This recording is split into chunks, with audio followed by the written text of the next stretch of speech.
Welcome to today's podcast. My name is Diesen. I'm a professor at the University of Southeastern Norway. And with me today is Ivan Katchanovski, a professor focusing on Ukrainian studies at the University of Ottawa. And you're Ukrainian, but also a citizen of Canada, as I understand. Welcome. Thank you. Thank you for the invitation. It is a pleasure to join your podcast, which is, again, very interesting and very informative about conflict in Ukraine. Well, thank you. So, as you know, when COVID began, everyone seemingly became a virologist or an epidemiologist overnight. And same when Russia invaded Ukraine last year, everyone suddenly became a Ukrainian expert, going on TV, being presented as experts, even though having no background in the country. Again,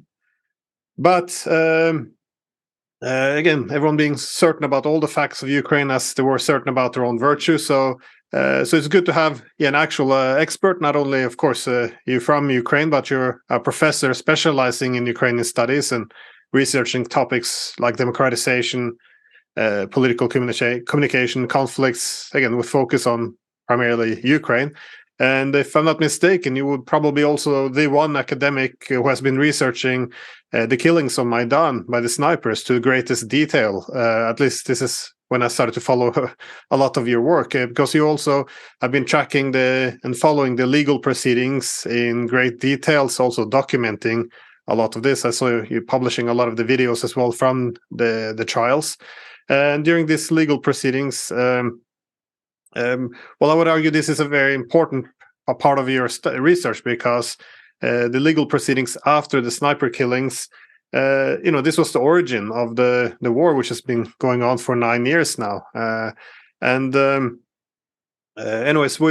we're going to cover a lot of this and explore the conflict which is going on in Ukraine. Again, going on since 2014, or some might say earlier, since 2004. But before we delve into this, I thought we could perhaps focus on the Maidan massacre as by these snipers. And again, the country will be overstated why it's very significant, because this also became the legitimacy for the West to support the coup in Kiev, which toppled President Yanukovych. And indeed, in the West, we claim it's not a coup, and when we claim this, we always cite the killings on Maidan as the reason for why it was not a coup. So the narrative is that, as everyone knows, President Yanukovych ordered the killings of protesters, but none of the Western media has actually shown any interest in the trials that actually followed. Even despite this being, what kicked off a 9-year-long war, it strikes me as strange. And from my own experience, whenever there's a big media blackout, it's usually because the media doesn't like what it sees. So again, it's a great privilege to have you. I would say the top scholar has been following the legal proceedings of these killings on Maidan. So I thought perhaps we could start there. If you can, perhaps explain what happened on Maidan and what you learned from following the trials that followed. And again, you've documented it very well in your work, and please don't shy away from any details. So, I'll pass it over to you. Yeah, thank you. And I was researching Maidan massacre since it actually began. I was watching this live from Canada. It was very late at night during the Maidan massacre when it happened, and I was watching these events during the Maidan even before, when violence started on November 30th, 2013. After Maidan became a mass movement of protest against government of Yanukovych. And I specialize in researching conflicts and political violence in Ukraine since I wrote my doctoral dissertation in the United States under the direction of Simon Martin Lipset.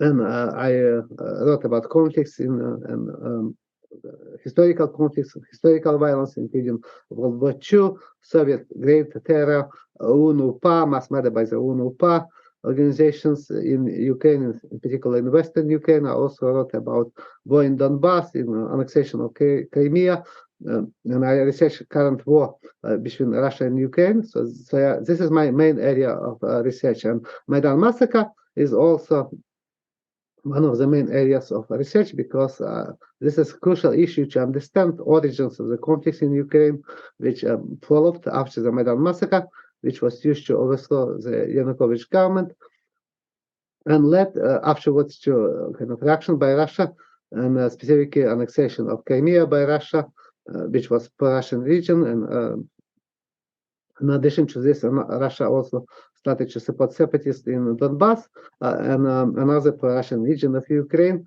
which also led, this conflict escalated also into civil war in Donbass, and now there is a war between Russia and Ukraine, which is, I think, very dangerous development, which I wanted to kind of also it was easy to prevent, but unfortunately now this conflict is going on, and I quite I think astonished about also representation of this war and how origins of this conflict are ignored basically by the media, mainstream media, and a lot of politicians, and even by a lot of experts who became overnight experts about conflict in Ukraine and have very little knowledge about what happened. So based on my analysis, which I analyze all publicly available data about Maidan massacre, so I examine all the videos from different numerous sources which are publicly available, including actually videos. Some of the videos which I examined were from Norwegian television company. I found in Norwegian television website company website. I think what this called. I'm not sure its name, but K or something. This is main television network in Norway, and the videos were quite astonishing because they show actually how protesters were shot also from direction of buildings which which were controlled by Maidan forces and not by the government police. And these videos were not shown at the Maidan massacre trial. And the Maidan massacre trial, another area of my research, because it provided crucial evidence about Maidan massacre. And I was researching Maidan massacre trial since 2015 when they started. And just last October, the trial basically ended. Examination of all evidence, there was closing arguments, and afterwards there is now recess or basically break to reach decision by the jury and by the judges. So I think decision in this Maidan massacre trial will be issued very soon, and maybe within the next several months. And I think this is a very crucial issue, and another issue, it was just quite unbelievable to watch all this Maidan massacre trial proceedings on YouTube. They are televised. Basically, they are broadcast online, but they are never basically reported by the media, Ukrainian media or Western media, and this also includes Russian media. Basically, nobody reported about this Maidan massacre trial. Even so, this was a trial of the century in Ukraine because of a very important issue which has tremendous consequences. And so I rely on the evidence from this trial to see actually what this evidence tell us about Maidan massacre, who was responsible for this mass murder in Ukraine on February 20th, 2014, which led afterwards to all these conflicts in Ukraine, which now also escalated into war between Russia and Ukraine after Russia illegally invaded Ukraine on February 24th, 2022. And the evidence is just remarkable, and this is overwhelming evidence revealed by the Maidan massacre trial and investigation in Ukraine, which is not reported by the media. And this includes testimonies of Maidan protesters who were wounded. So these are people who were wounded during Maidan massacre. So they saw what happened. They have no reason to kind of testify against Maidan leaders because they have opposite incentive, obviously, to implicate the Yanukovych government and his forces who were blamed for this massacre. But they testified at the Maidan massacre trial and investigation that they were shot from buildings which were controlled by the opposition, basically by Maidan opposition at that time, and or that they saw snipers in these locations. they witnessed themselves. And this is not just few Maidan protesters. This is absolute majority of Maidan protesters who were wounded during Maidan massacre. So this is like kind of just unbelievable. I have video compilation of their testimonies with such revelations that they saw snipers in these buildings, that they were shot by snipers in these buildings which are controlled by Maidan opposition. And in particular, they name Hotel Ukraina, which was very large building which was located next to Maidan. And I stayed in this hotel many times when I visited Ukraine for doing my research and for just vacations, because this was very convenient, very nice located hotel in the downtown, in the very center of Ukraine. And this hotel actually was controlled by the Maidan opposition during the massacre. And as people, when I presented this evidence that there were snipers located in these buildings, they denied basically that first they denied that there were any snipers located there. But when I presented testimonies and presented other evidence, they started to say that basically anybody can go there. And so basically they said that anybody can be a sniper in this location because there was no control by anybody by Maidan opposition. And this is totally against all the evidence, because Svoboda party, which is far-right party of in Ukraine, before the Maidan massacre, few weeks before Maidan massacre, they issued official statement on their website saying that they took control over this hotel, and they say they're going to start to guard these hotels. And this is not just statement. There are videos of Svoboda leaders, deputies from the parliament, standing guard basically at the entrance of hotel, and not allowing anybody else to enter, with exception of Maidan snipers and with exception of foreign journalists. So they would basically not allow even Maidan protesters who wanted to capture snipers located, who were shooting Maidan protesters from Hotel Ukraina. So Svoboda leaders and other guards who were linked to Svoboda, they prevented Maidan protesters going to upper floors of the hotel and trying to capture snipers or shoot snipers and so on. And this is, again, this is supported by videos. There are videos like BBC video shows this. You have also French television video showing this kind of entrance. You have other videos which show that this hotel was guarded at the time of Maidan massacre by Maidan opposition, in particular from Svoboda party. And there are statements also by head of Maidan self-defense unit in Hotel Ukraina, who said that they guarded this hotel since January of 2014. And there is also statement from a security statement from a hotel staff, one of the managers of Hotel Ukraina, who said that this hotel was guarded by Maidan forces, and there was no any Berkut snipers or any government snipers in this hotel. So this is just supported by all this evidence, which that this hotel was guarded by Maidan forces, in particular from Svoboda, and the snipers were located in this hotel, Hotel Ukraina, at the time when Maidan protesters were shot. And I found videos of basically of such snipers in the Hotel Ukraina linked to far-right forces, and in particular shooting into the action of Maidan protesters. And there are testimonies, as I mentioned, of absolute majority of wounded Maidan protesters. And this is very interesting development. Again, just give you one example of this is for me like Orwellian, just watching this, because there was a famous video of Maidan massacre, most famous video of Maidan massacre, which was shown on all national television networks, basically on all major national television networks in the Western countries and in many other countries, which was used to show basically as evidence that Maidan protesters were killed and massacred by government snipers. And this video was just about 1 minute long video, which was filmed by Belgian television channel called VIT channel from the Hotel Ukraina. And at the Maidan massacre trial, they showed all this video, entire video, which was about 1 hour long, almost 1 hour long video. And the video was never shown by any television. I received this video from a Belgian journalist after it was shown at the Maidan massacre trial. I requested him, contacted him, and he provided me with such video for my research. So this is video which quite astonishing because it shows actually what happened. Well, what happened, and it shows evidence of Maidan snipers in the Hotel Ukraina shooting Maidan protesters. And this was never shown by any television networks, and I posted this on my website, academic website on YouTube. And this is a video which, for instance, there is a passage.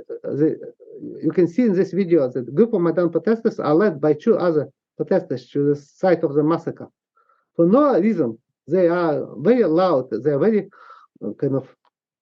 insistent in trying to lead this group of Maidan protesters to the site of massacre, in front of basically of cameras of Western journalists and other journalists. And this Maidan protesters, a group of Maidan protesters, they look into Hotel Ukraina. They are very worried about going there, and one of them shoots very loud.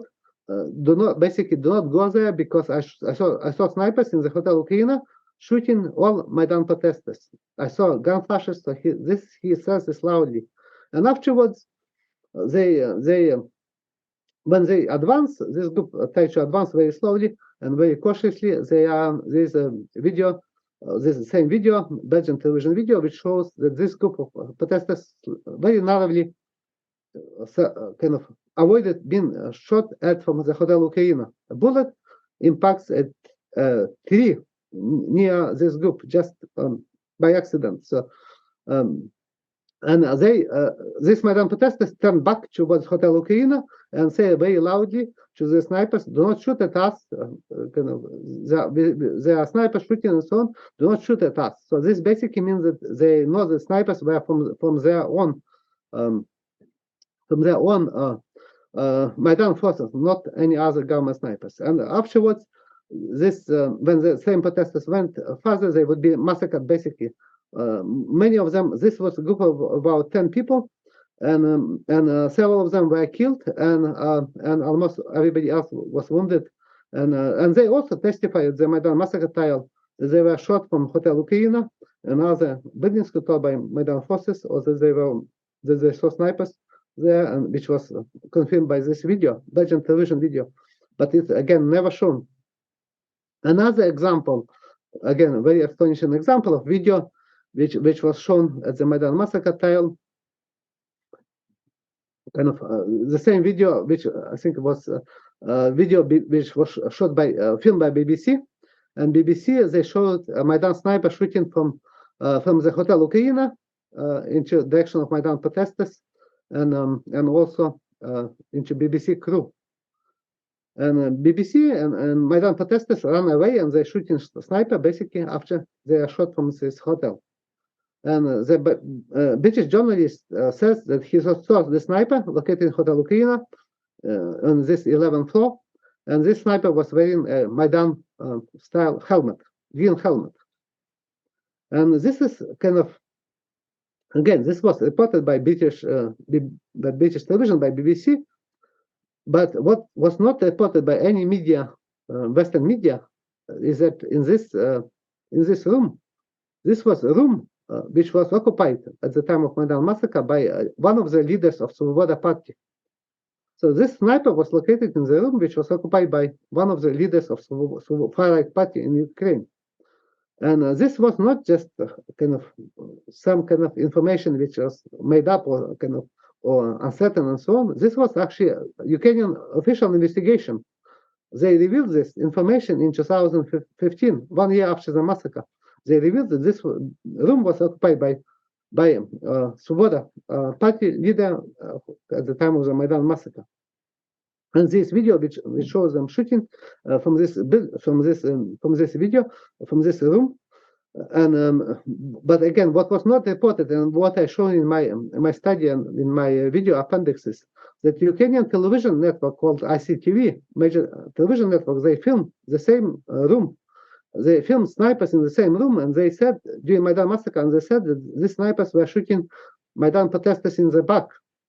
So this is like evidence that they were shot in the back from the same room, which was occupied by deputy from the far right party. And this is not, again, this is not yet the end of the story. This was a testimony of one of the Maidan protesters who said that he saw gunshots from this window, the same window on the 11th floor of the Hotel Ukraina, and that Maidan protesters were falling at the same time. So this means that they were shot from the same window, which was of the hotel room, which was occupied by right Svoboda deputy, and there was even more striking revelation during the Maidan massacre trial, again never reported by any media, is that Maidan protester who was filmed by this BBC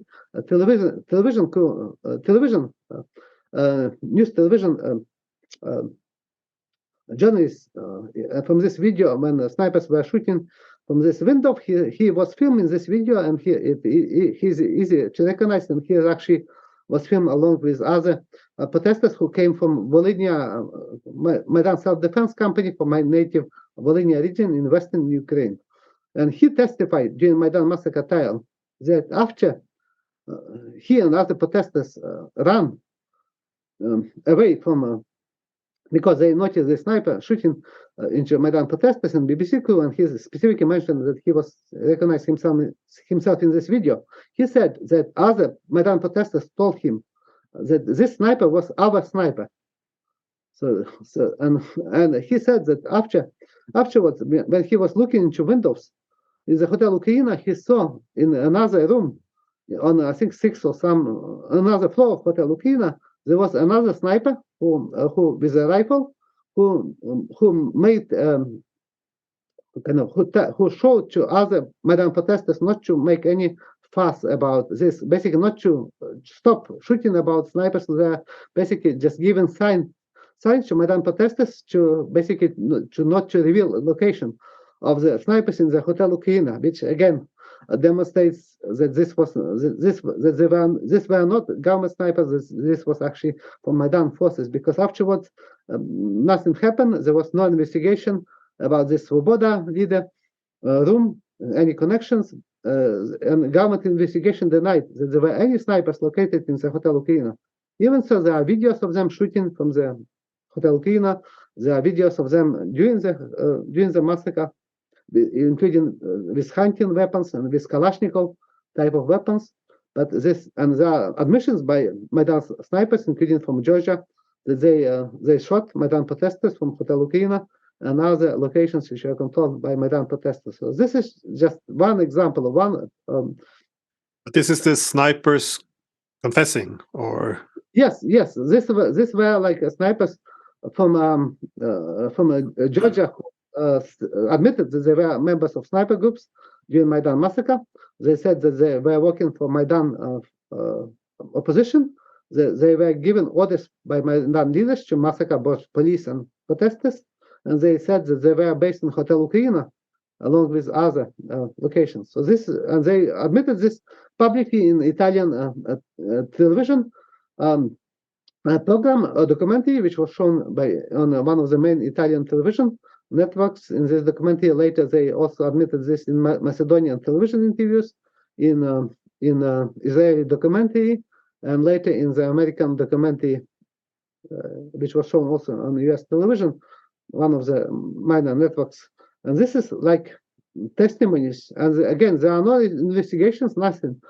Basically, all the media and all such experts basically claim that their testimonies were kind of made up, that they were not real snipers, because even not real people, because they are basic actors who were hired to make such testimony, made up testimony. And again, this story became very widely publicized by so-called fact checkers websites as evidence that basically they are not real people, they are just made up. The story is made up and so on. They were never in Ukraine, and even Ukrainian government investigation claims that they were never in Ukraine, that they basically just kind of hired to say something. People who are actors and working for Russia or something, again, without any evidence, or just using some inconsistencies like some spelling mistakes or some video kind of inconsistencies and so on. And what was not reported actually by any media is that one of the self-admitted snipers, from Georgia, he testified at the Maidan massacre trial in a video. And this evidence was admitted by the trial. And so they basically, and he testified along with two other Georgian, again, self-admitted snipers. He testified for Ukrainian Prosecutor General Office via video testimony, which was given in Belarus before the Russian invasion of Ukraine on request of Ukrainian Prosecutor General Office investigating a massacre of police, which took place at the same time on the Maidan. And so his testimony, video testimony, was admitted at the trial, and Ukrainian prosecution actually presented documents saying basically that he was in Ukraine shortly before the Maidan massacre. So there is evidence that he crossed the border into Ukraine, and shortly before Maidan massacre, before Maidan took place, and he left Ukraine afterwards. And he basically and other self-admitted snipers claimed or stated that they actually they entered Ukraine under false ID, under false documents, without crossing Ukrainian security or border control. They basically said that during Maidan massacre they were kind of let to pass border control without any surrendering their documents or their actual passports or fake passports which they used with fake names, and they revealed all these names. But again, there was no investigation. Nobody actually examined this. They claim that this is evidence because they do not have any border crossing confirmation during Maidan massacre that they were not in Ukraine. Even so, they said that they were they crossed the border illegally. Basically, they were led by Maidan leaders, not through official channel, but without any document check. And this is again, nobody even cares. Nobody even takes this in consideration. And evidence of this, actually, one that he was in Ukraine is confirmed. And but a German public television, main television program of ARD, so-called fact-checking program, they claim that he was in prison in Georgia at the same time, so he could not be in Ukraine. Even so, Ukrainian investigation confirmed his testimony in Italian television documentary and in Macedonian television documentary, and for the Maidan massacre trial and investigation, that he was in Ukraine shortly before Maidan massacre. And he said that he was, again, very important testimony, because he said that he came to Ukraine before Maidan, even before Maidan, specifically to locate positions for snipers. And he said that they selected Hotel Ukraina and other buildings on Maidan as potential locations for snipers, because he was sniper in Georgian army. So this is again, testimony which was totally suppressed and totally denied. When he made this testimony in television documentaries, and now testimony basically was admitted as evidence at the Maidan massacre trial, and he testified, and there is confirmation that he was actually in Ukraine before this, which is a very important evidence. But there is nothing, no media reports, no reaction, and this is just another example, quite astonishing example of what was happening and how this massacre is misrepresented. Just give you another illustration. There is a famous documentary, Winter on Fire, which was nominated for Oscar. Oliver Stone, is it? No, this is a different one. Sorry. Oh, by the way, I'll just have to interrupt 1 second, as Alexander Mercouris has joined us. Unfortunately, was some delays, so sorry for the interruption. Sorry for the interruption, Professor Katchanovski. You're muted, Alexander. Sorry. Anyway, I am indeed muted. Professor Katchanovski, I owe you a great apology. Great apologies for my late joining, but I'm very delighted to be here as well. Yes, thank you. So we haven't gone on for too long. The professor's only been discussing primarily the.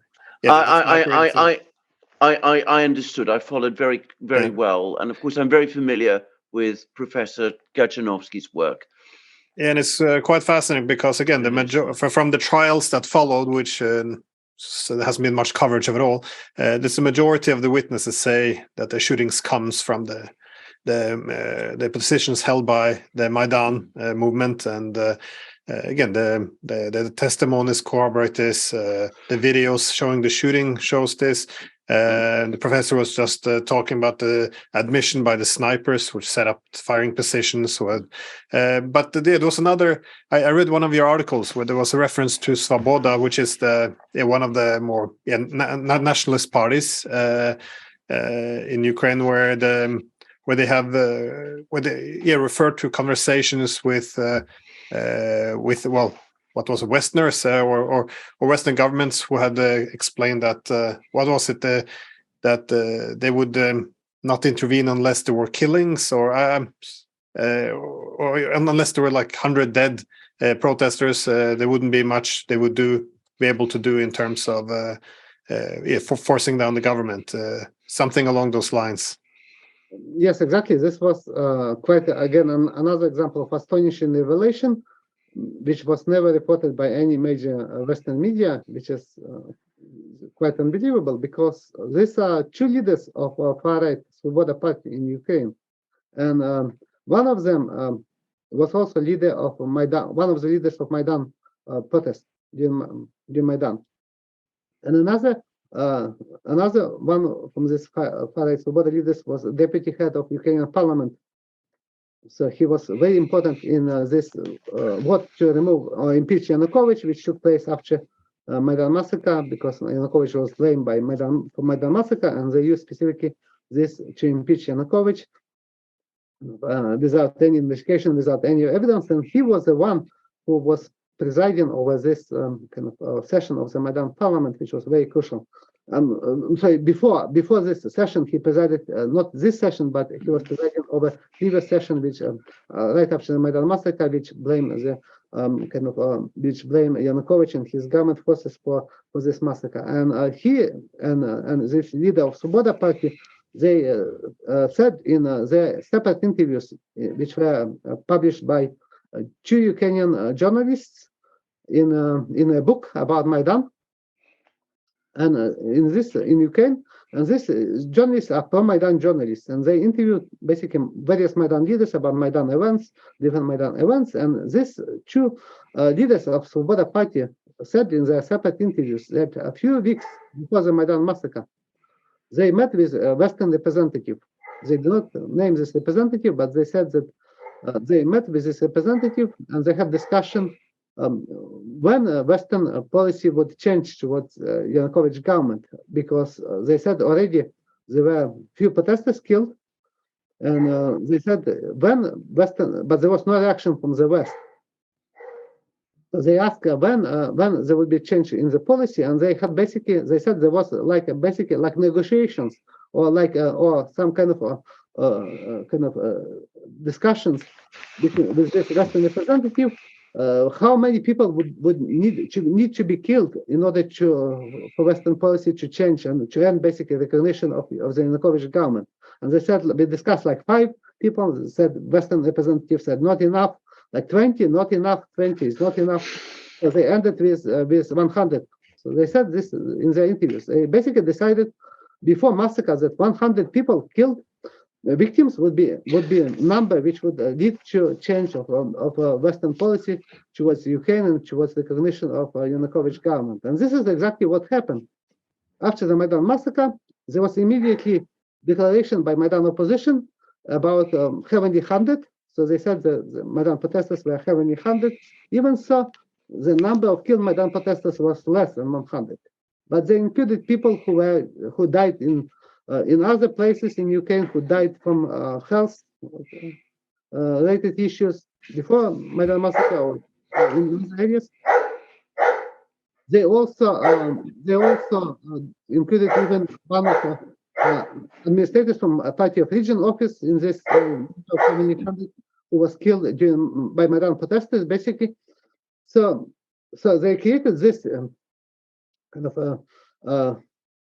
reference to heavenly 100, basically, which would mean 100 protesters killed.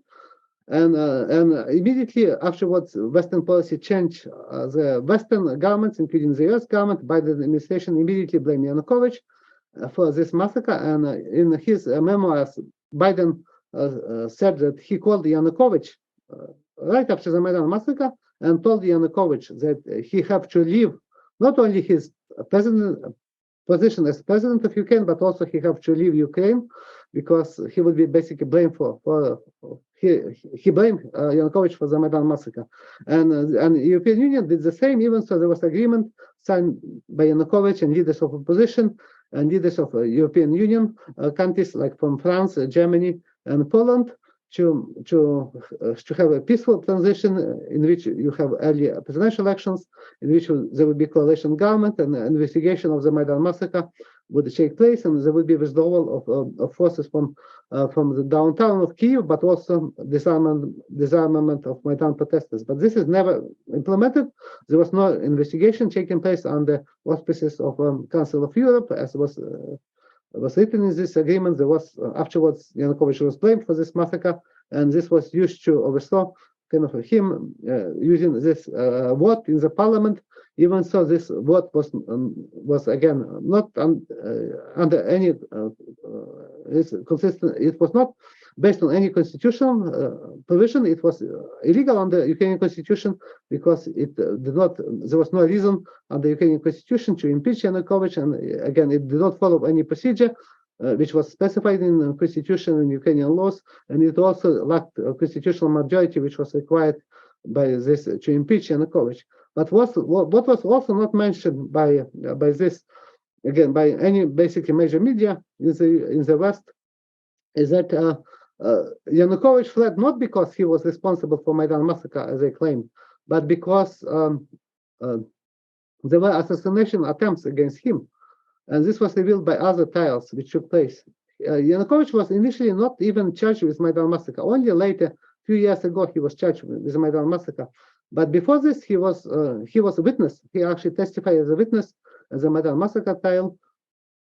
And he also said that this was basically, he blamed Maidan opposition, but he did not reveal any specific evidence in support of his statements. But I think very important that during this Maidan, actually during other trial, when he was charged with state treason for basically providing letter to Russia to intervene in Crimea, which was used by the Ukrainian Prosecutor General Office to charge Yanukovych with state treason. And during this trial, there was various evidence by witnesses and by people from, for instance, helicopter pilots who flew Yanukovych after Maidan massacre. They testified that there were assassination attempts against him. There were several assassination attempts. For instance, his motorcade was shot at, and bodyguard was almost wounded. He was likely hit and he was able to. His bullet hit one of his guns, and so he basically miraculously survived. And this was motorcade of Yanukovych.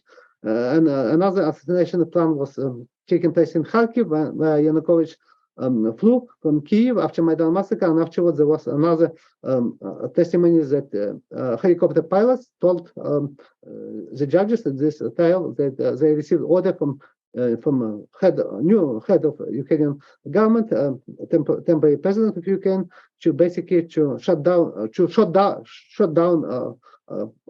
helicopter with Yanukovych if they would not land him again in one of the locations under order from a new government. And so they refused basically to do this, and they were able to kind of flew, and Yanukovych fled to Russia. But there are like testimonies again about this assassination attempts, and even not only by his former bodyguards who stayed in Ukraine and joined new government, or by helicopter pilots again who stayed in Ukraine and have no reason to kind of to testify in favor of Yanukovych. But there was also testimony by former president of Ukraine, first president of Ukraine, Leonid Kravchuk, who again supported Maidan and has no reason to testify in favor of Yanukovych. He testified in this style that before the Maidan massacre, he received anonymous call from somebody who said, who told him that there is a plan called Ceausescu plan to basically assassinate Yanukovych, and And this basically this was confirmed later by events which took place, assassination attempts. And this is very important because Ceausescu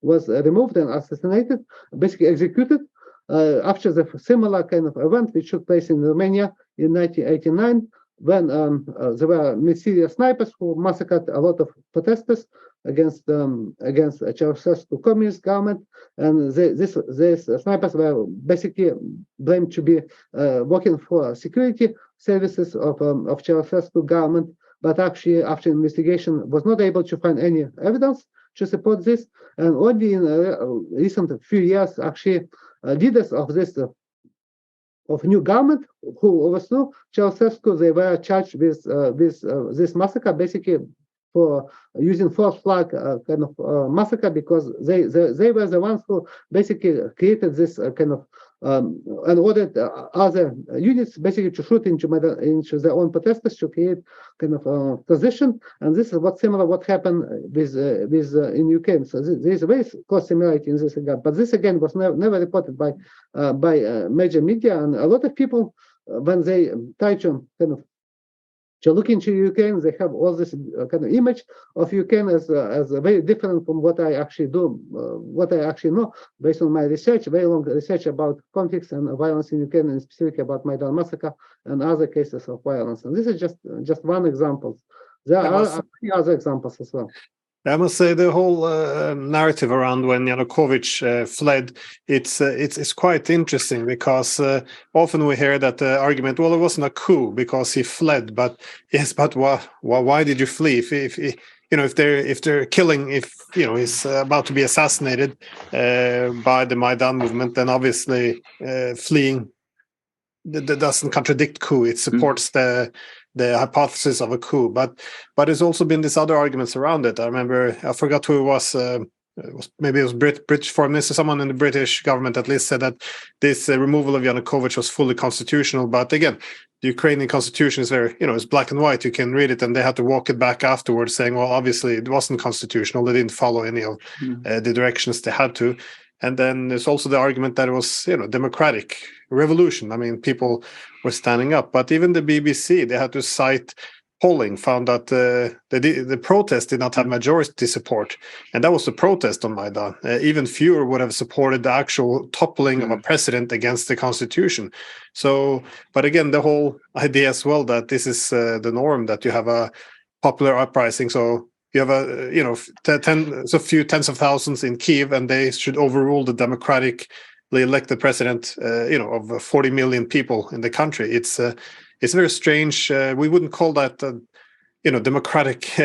When it happens in the US, we call it insurrection. If you have people flooding into the capital, it's not okay. Well, I guess this is a democratic uprising. They can topple the democratic government. It's very strange, but also, I guess the key component of removing Yanukovych obviously was the killings on Maidan. And actually, on that, I remember back when it happened, there was this leaked phone call. Again, I'm not sure if they walked it back afterwards, so I apologize for my ignorance. But at that time, there was I think 11-minute phone call, which was I guess hacked, I'm guessing, by the Russians and leaked, in which the EU foreign affairs chief at that time, which was Catherine Ashton, she was in a conversation with the Estonian foreign affairs minister, Urmas Paet, I think, and they were discussing that the shootings don't appear to be from BITCHUTE, the government special forces or police, but instead the snipers are on the side of the Maidan. They're the one killing the protesters. And they were, oh gosh, this is horrible. And they were, well, what should we do about this? Again, I haven't followed this to the same depth as you. So I'm not sure. Did they walk it back afterwards, saying that they didn't mean it like this, or has that conversation moved forward at all, or has it just been ignored? No, I think actually this Estonian foreign minister here confirmed that this was a real conversation.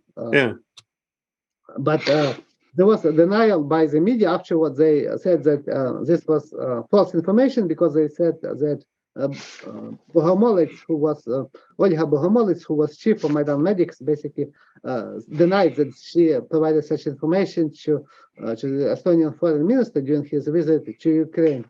But this is again, and this was taken at face value. Even so, Bogomolets herself testified and said in Ukrainian television interviews and media interviews that there was evidence of snipers in Hotel Ukraina, that she knew about this, and another Maidan doctor who actually headed Maidan unit of Maidan doctors during Maidan massacre, and later became Minister of Health of Ukraine.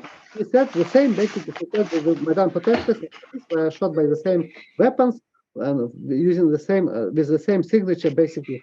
This is also very crucial because forensic medical examination during Maidan massacre trial, again, which were never reported by the media, or revealed that absolute majority of Maidan protesters, almost all protesters, were shot from a very steep direction. So they had wounds which were very steep, like a very big difference between entry wound and exit wound. So this means they were shot from buildings which exactly matches the locations in the buildings which are controlled by Maidan forces, like Hotel Ukraina and so on. And absolute majority of Maidan protesters were shot not from the front, from the actions which are horizontal actions by the police on the ground, Berkut police on the ground, on the same ground level, but they were shot from the back or from the side, left or right side. Again, from the areas which are controlled by Maidan forces, which I also identified in my original study of Maidan massacre, but this was never reported. In addition to this, again, forensic examination revealed that the bullets which were used to shoot Maidan protesters, they were from bullets which included bullets like hunting bullets, like pellets, which are used in hunting, or bullets from caliber which could not be used in any, which do not match caliber even of Kalashnikovs, which were used by Berkut police during the Maidan massacre. This caliber matches NATO caliber bullets, and two protesters were killed actually by bullets which were expanding bullets which are used in hunting, and one bullet which was killed Maidan protester, he was killed by this bullet which was had corrosion. So it was basically kind of basically damaged bullets which kind of hunting, which used in hunting and so on. And again, this was never reported by any media. And this is also quite astounding. And initial ballistic examinations conducted by government experts, forensic experts, using computers-based system which automatically matches bullets to bullet casing from sample of a database. They do not match any bullets started from bodies of Maidan protesters to bullets, any Kalashnikov, any bullet samples from Kalashnikovs of entire Berkut regiment in Ukraine. But this again, this was never reported by any media, but this was revealed by the Maidan massacre trial and so on. But that's why this is quite astonishing to see such evidence, which will be totally ignored and totally totally omitted. Even so, there are many other types of evidence which supported the same findings, the same conclusions.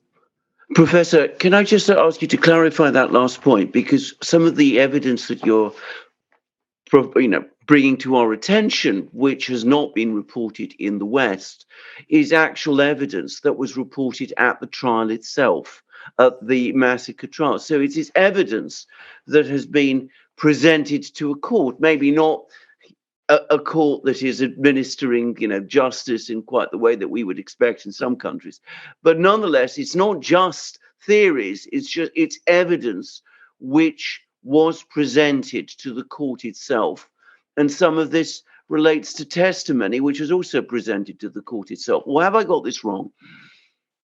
Yes, exactly. And just give you one example, my own video appendix from which I wrote for my studies, which presented major conferences in US, academic conferences in US and Canada and Sweden about Maidan massacre, and also which I published in a peer-reviewed article and as a book chapter. And now I have my actually article is omitted by another peer-reviewed journal, which will be shortly published, about Maidan massacre trial and revelation. So this video appendix with testimonies of 80 witnesses was admitted by the Maidan massacre trial and was shown as evidence at the Maidan massacre trial. I had no involvement in this trial. I have, again, I do not provide such evidence, but it was publicly available on my websites, academic websites like academia.edu or ResearchGate and other websites, and this was used by, again, as evidence by Maidan massacre trial. And this is just one example, because they testified about, again, all the testimonies, more than 80 testimonies at the time were about Maidan snipers. And now I have the same video appendix with expanded to more than 100 video testimonies about Maidan snipers. And this is because this is quite unbelievable, because they still deny that even there was Maidan snipers. Even so, now there are more than 100 video testimonies after the Maidan massacre about such snipers. I also created another video appendix during the Maidan massacre. There are almost, I think, almost 100 other testimonies during Maidan massacre itself about snipers located in Maidan buildings like Hotel Ukraina and so on, or about Maidan snipers. Again, during Maidan massacre, including videos, which just video testimonies and videos of such snipers. In addition to this, there are like several hundred other witness testimonies in social media, in media published, including like Ukrainian, mostly Ukrainian media testimonies about snipers in Maidan control locations and buildings. But again, still people and the official investigations, they still deny.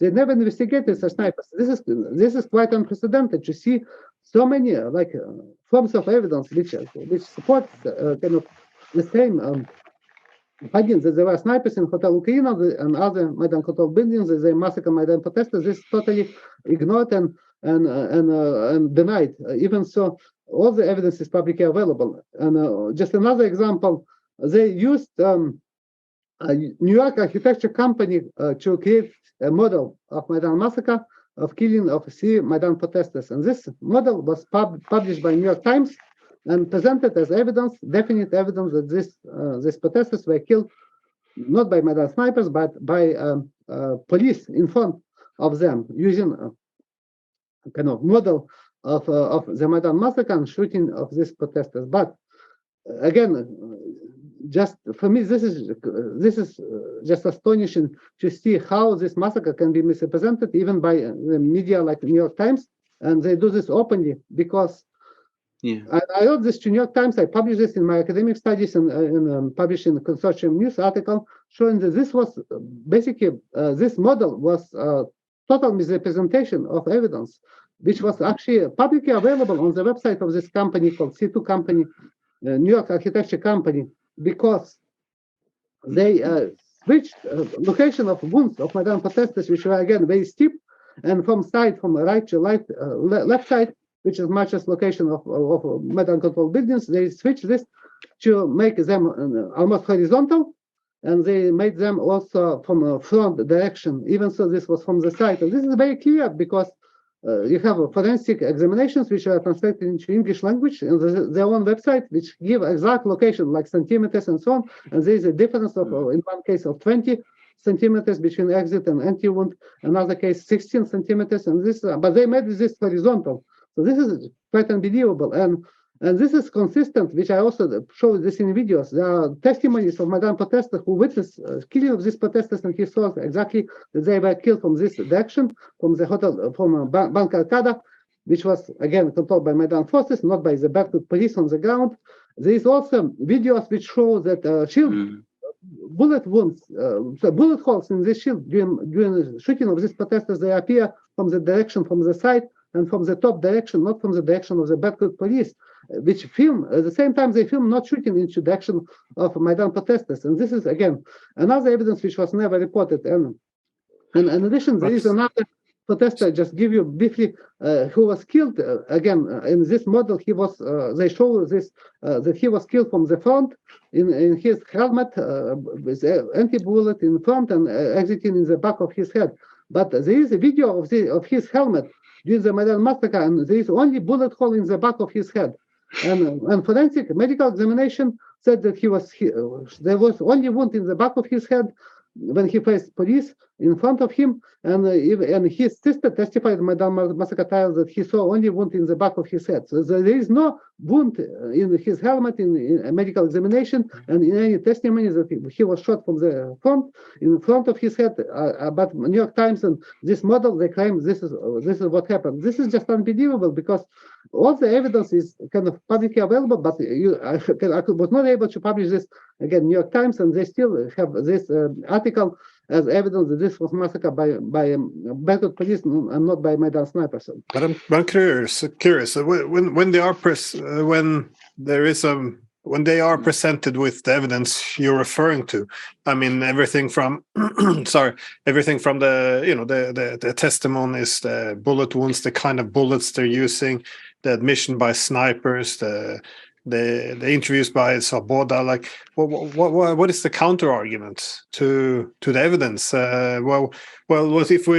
If we're looking at both sides, is there a debate? Is there a counter argument? What are we looking at here? Because again, my ignorance is also partly because I don't see any debate. It's just it went in just a big memory hole. I haven't seen what the counter argument to this is. Well, so I'm genuinely asking, what is the argument against this evidence which is put forth? They have no real arguments, so they instead of arguments they attack me so they resort to ad hominem attacks, saying this is like I'm kind of politically motivated, I'm pro Yanukovych or some kind of I'm pro Russian or some all this stuff. Like this is just unbelievable, just because I have no connection to Yanukovych actually or to Russia at all. So kind of I'm a Ukrainian scholar doing research in Canada. So again. Politically, I supported European Union membership even during Maidan and before Maidan for Ukraine. So again, kind of I want Ukraine to be kind of like a Western democracy with freedom and liberal democracy and so on. But kind of argument is basically to attack me and so on. And they use such arguments. Recently, there was an article published by journalist Katie Young. After I presented her with all my studies, with all evidence, so she basically omitted all testimonies. So she never reported testimonies of Maidan, wounded Maidan protesters who were shot and testify on Maidan snipers. So he claimed basically this is again conspiracy theory, and this is like because this is Kremlin argument, all this kind of stuff. And she cited, as in support of her argument, she cited this blog post by Ukrainian historian of Ukraine, David Malpos, who published this blog post in 2014, basically. Critical of my research because this was original paper and he's not an expert. He just published a blog on his own website and they use this blog basically as evidence that this is all my Maidan studies, including new study, and they do not mention the evidence that even David Malpos, after he published this original blog in 2014, after I presented my first draft of this conference of this paper. And now, which is much more kind of, which is after all this evidence became publicly available, he now changed his view and he said that he would have not written his blog post as the way that he wrote it before. Even so, he said in his original blog post that I provided evidence that there were snipers and so on. But he now basically said that he now said that based on my research, he basically became convinced that this was basically his original claim that this massacre was done by government snipers is not longer supported by him. So he said that basically snipers are not identified, and he said that basically claims that there is need for forensic ballistic experts to determine this. This was another argument, kind of to say, and this journalist Katie Young, she also uses, and some other critics, a lot of critics, they just do a search on the internet and they found the websites, which are like about several dozen websites, almost kind of identical websites, which accuse me of being a falsifier of Maidan massacre and Ukrainian history and so on.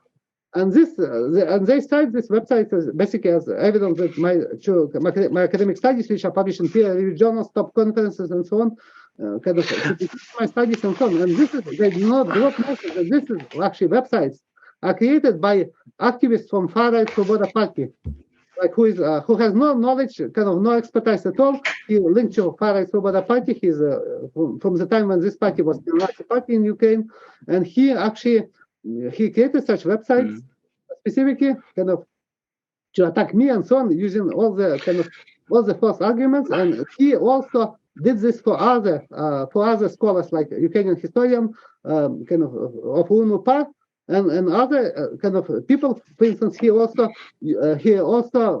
does this on Wikipedia and so on. And he basically, for instance, he tried to justify Jewish pogrom of Jews in Nazi-occupied Lviv by ODYSEE organization far-right organization of UN in 1941 by using so-called scientific anti-Semitism, and saying that basically Jews basically deserve were massacred because they collaborated with the Soviet Union and so on. So this is a person who basically openly is anti-Semitic and justifies all this mass murder by UNUPA and so on. And now they cite this person who has no knowledge, just published on his own on his own website, like blogs, basically as evidence to dismiss my academic research. And this is quite unbelievable. Which can I just say, not just academic, because I've had experience of working courts. I mean, my own view about your work, Professor Katchanovski, is that it is certainly rigorous enough, and certainly methodically and carefully assembled enough to have been presented to a court. At the very least, a proper investigation, looking at this evidence, considering the forensic evidence that you provided, the witness evidence especially, it is imperatively called for. And given the importance of this crisis to what has happened in Europe and in international relations, understanding how this crisis began, because of course it matters hugely whether this was a peaceful protest fired on by a government or whether in fact it was a violent protest leading to what was in effect the unconstitutional overthrow of a president. Your entire perspective of the whole Ukrainian crisis thereafter changes, whichever of these views you adopt. So when you have an assembly of the kind of evidence that you've put together, you would feel a need to establish the actual truth of what happened, not to engage in ad hominem attacks.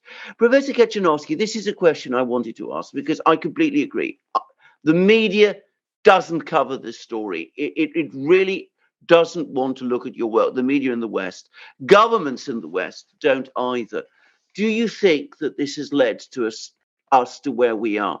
Do you think, for example, it's encouraged perhaps a sense of impunity, a sense within Ukraine on every side that you can do anything because ultimately the truth no longer matters? Yeah, I think this is one of the reasons for a current dangerous situation, which will be devastating for Ukraine, because actually this Maidan massacre escalated into conflicts which I already mentioned: civil war in Donbass, Russian military intervention in Donbass in support of separatists, Russian annexation of Crimea, and now this became escalated ultimately into war between Russia and Ukraine, when Russia illegally invaded Ukraine in August of 2014. And actually Putin used one of the arguments to justify invasion. He said that there was a fascist coup in Ukraine, and he specifically mentioned the Maidan massacre and other events. And this is, again, according to my research, this far-right was not done this on their own. So this was not fascist coup, but this was actually because there was involvement also of oligarchic parties like Fatherland and snipers from Georgia and possibly other countries. So there is also evidence of regime change, US-led regime change in the Maidan, which I also published during this transition. Even so, there is no evidence of any direct US involvement or any other government involvement, but I think Western governments at least de facto supported this regime change and violent overthrow of the Yanukovych government, specifically to use Ukraine against Russia. And this is basically gave immunity and basically license to leaders of the Maidan opposition, and also specifically very importantly to far right, who also were very active in this Maidan massacre and overthrow of Yanukovych.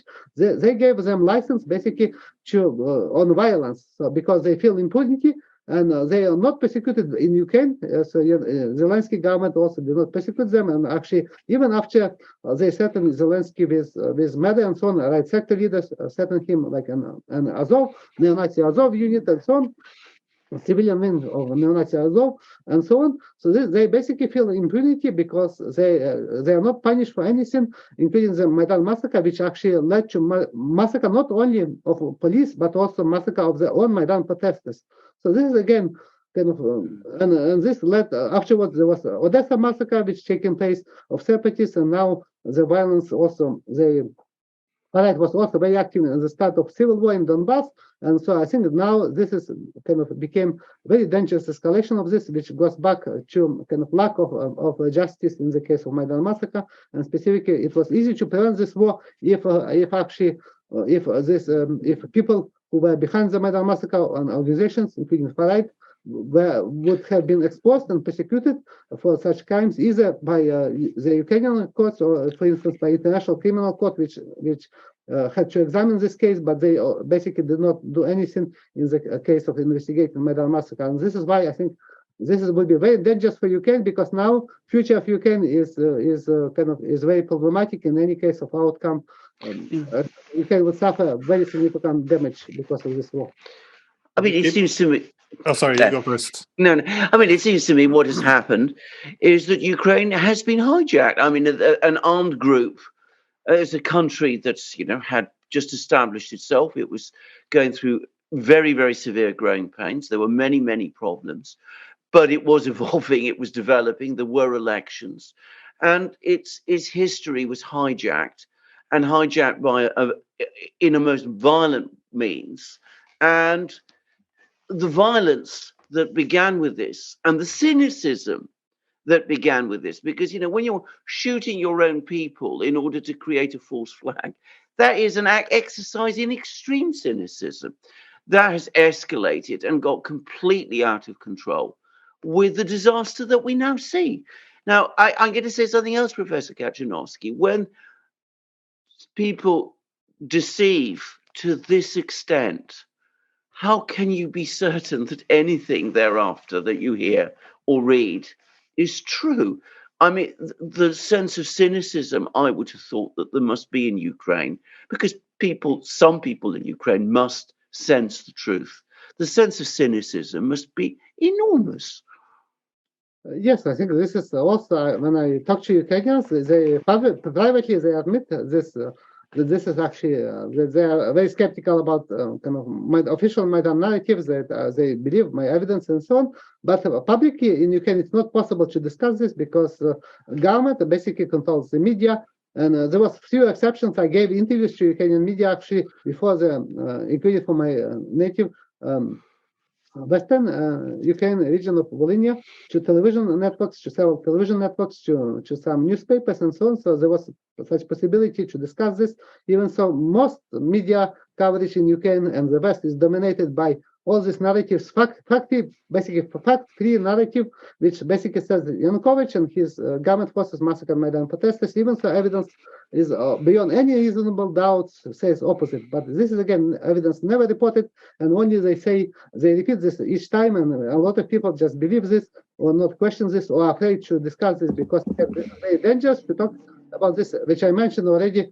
I'm not sure if I did this during a recorded interview, that after I published my original study, presented my original study, my house and all my property, land and all my property, like personal property, they were taken away illegally by decision of local judges who were told to issue such decisions after phone calls from the top, instructions from the top.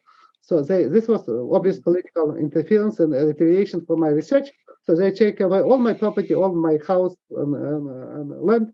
So this is just one example of basic impunity, and nobody cares. There is again nothing. Media would never report this, and this is done kind of even to again turn any justice. Even so, my investigation, my original paper, which I presented in American Political Science Association annual meeting in San Francisco, was used by Ukrainian Prosecutor General Office. So they admitted that they used my paper with all the evidence there, but they did not do any investigation. They continue to deny that there were any snipers located in these buildings. Even so, official Ukrainian investigation first. They initially stated on just 1 year, almost 1 year, no, not 1 year ago, 9 years ago, in 2014, about 1.5 months after Maidan massacre, they stated officially that snipers were located in Hotel Ukraina, that the snipers were foreign snipers, including foreign snipers, and they shot Maidan protesters from Hotel Ukraina. But afterwards, they changed this in 1 day. They totally denied that this ever happened. So they started to blame police on the ground, Berkut police, they are not snipers by any definition. So, and afterwards, official Ukrainian investigation, they said that about almost half of wounded Maidan protesters were shot by snipers or by people who were located, by shooters who were located in areas which were not controlled by the government forces, which means like Maidan controlled areas and locations. And they do not charge anybody with their shooting. So nobody is charged with wounding of almost half of Maidan protesters. And because they admitted publicly, because these protesters testify again that they were shot from Hotel Ukraine and other Maidan controlled buildings, or that even Ukrainian government ballistic experts, in their examination, they pointed to snipers located in the Hotel Ukraine and other buildings. So this is another evidence. They claim that I am not expert in forensic, so I'm not forensic expert, so they deny that all this evidence, which is again common sense evidence. You cannot just shoot somebody who would be from the front if there are bullets from the back or from the side and from very steep direction. So you cannot shoot this bullet from the front from horizontal level, unless there would be some ricochet concern. But this is not systematic and so on. And this is another type of evidence. That was sorry. Sorry for interrupting, because it reminds me of what you were talking about, because we actually spoke for about half an hour before we started to record, and we discussed the media coverage, because this is what what you were talking about then. We should probably have hit record earlier, but yeah, that the media tends, it doesn't only leave information out and twists things, but I think we used the word propaganda as well, because this seems very much. From my perspective, one of the most heavy propaganda conflicts there is. I mean, one isn't allowed to say it, because then you're accused of taking the other side, which is again is a key feature of propaganda. But I'm because I notice that there's very little information people actually have, and the reason why is often you see that the word empathy is used as a to counteract it. So in other words, if you criticize, for example, the narrative, then it's suggested you don't perhaps have empathy for what's happening to the Ukrainians. And of course, I mean, who wouldn't have empathy? What's happening in Ukraine is completely gruesome. It's horrible. But what I find interesting is how they always use this narrative, as we discussed, to skew the media coverage. For example, with as you've talked about with the sniper events, that if you point out all the evidence, disproving the narrative which we are committed to, because this has to be a democratic revolution. We can't admit it was a coup. But also very basic things. I'm surprised. I'm located in Norway, and people seem completely oblivious to the idea that the Ukrainians up till 2014 didn't want to join NATO.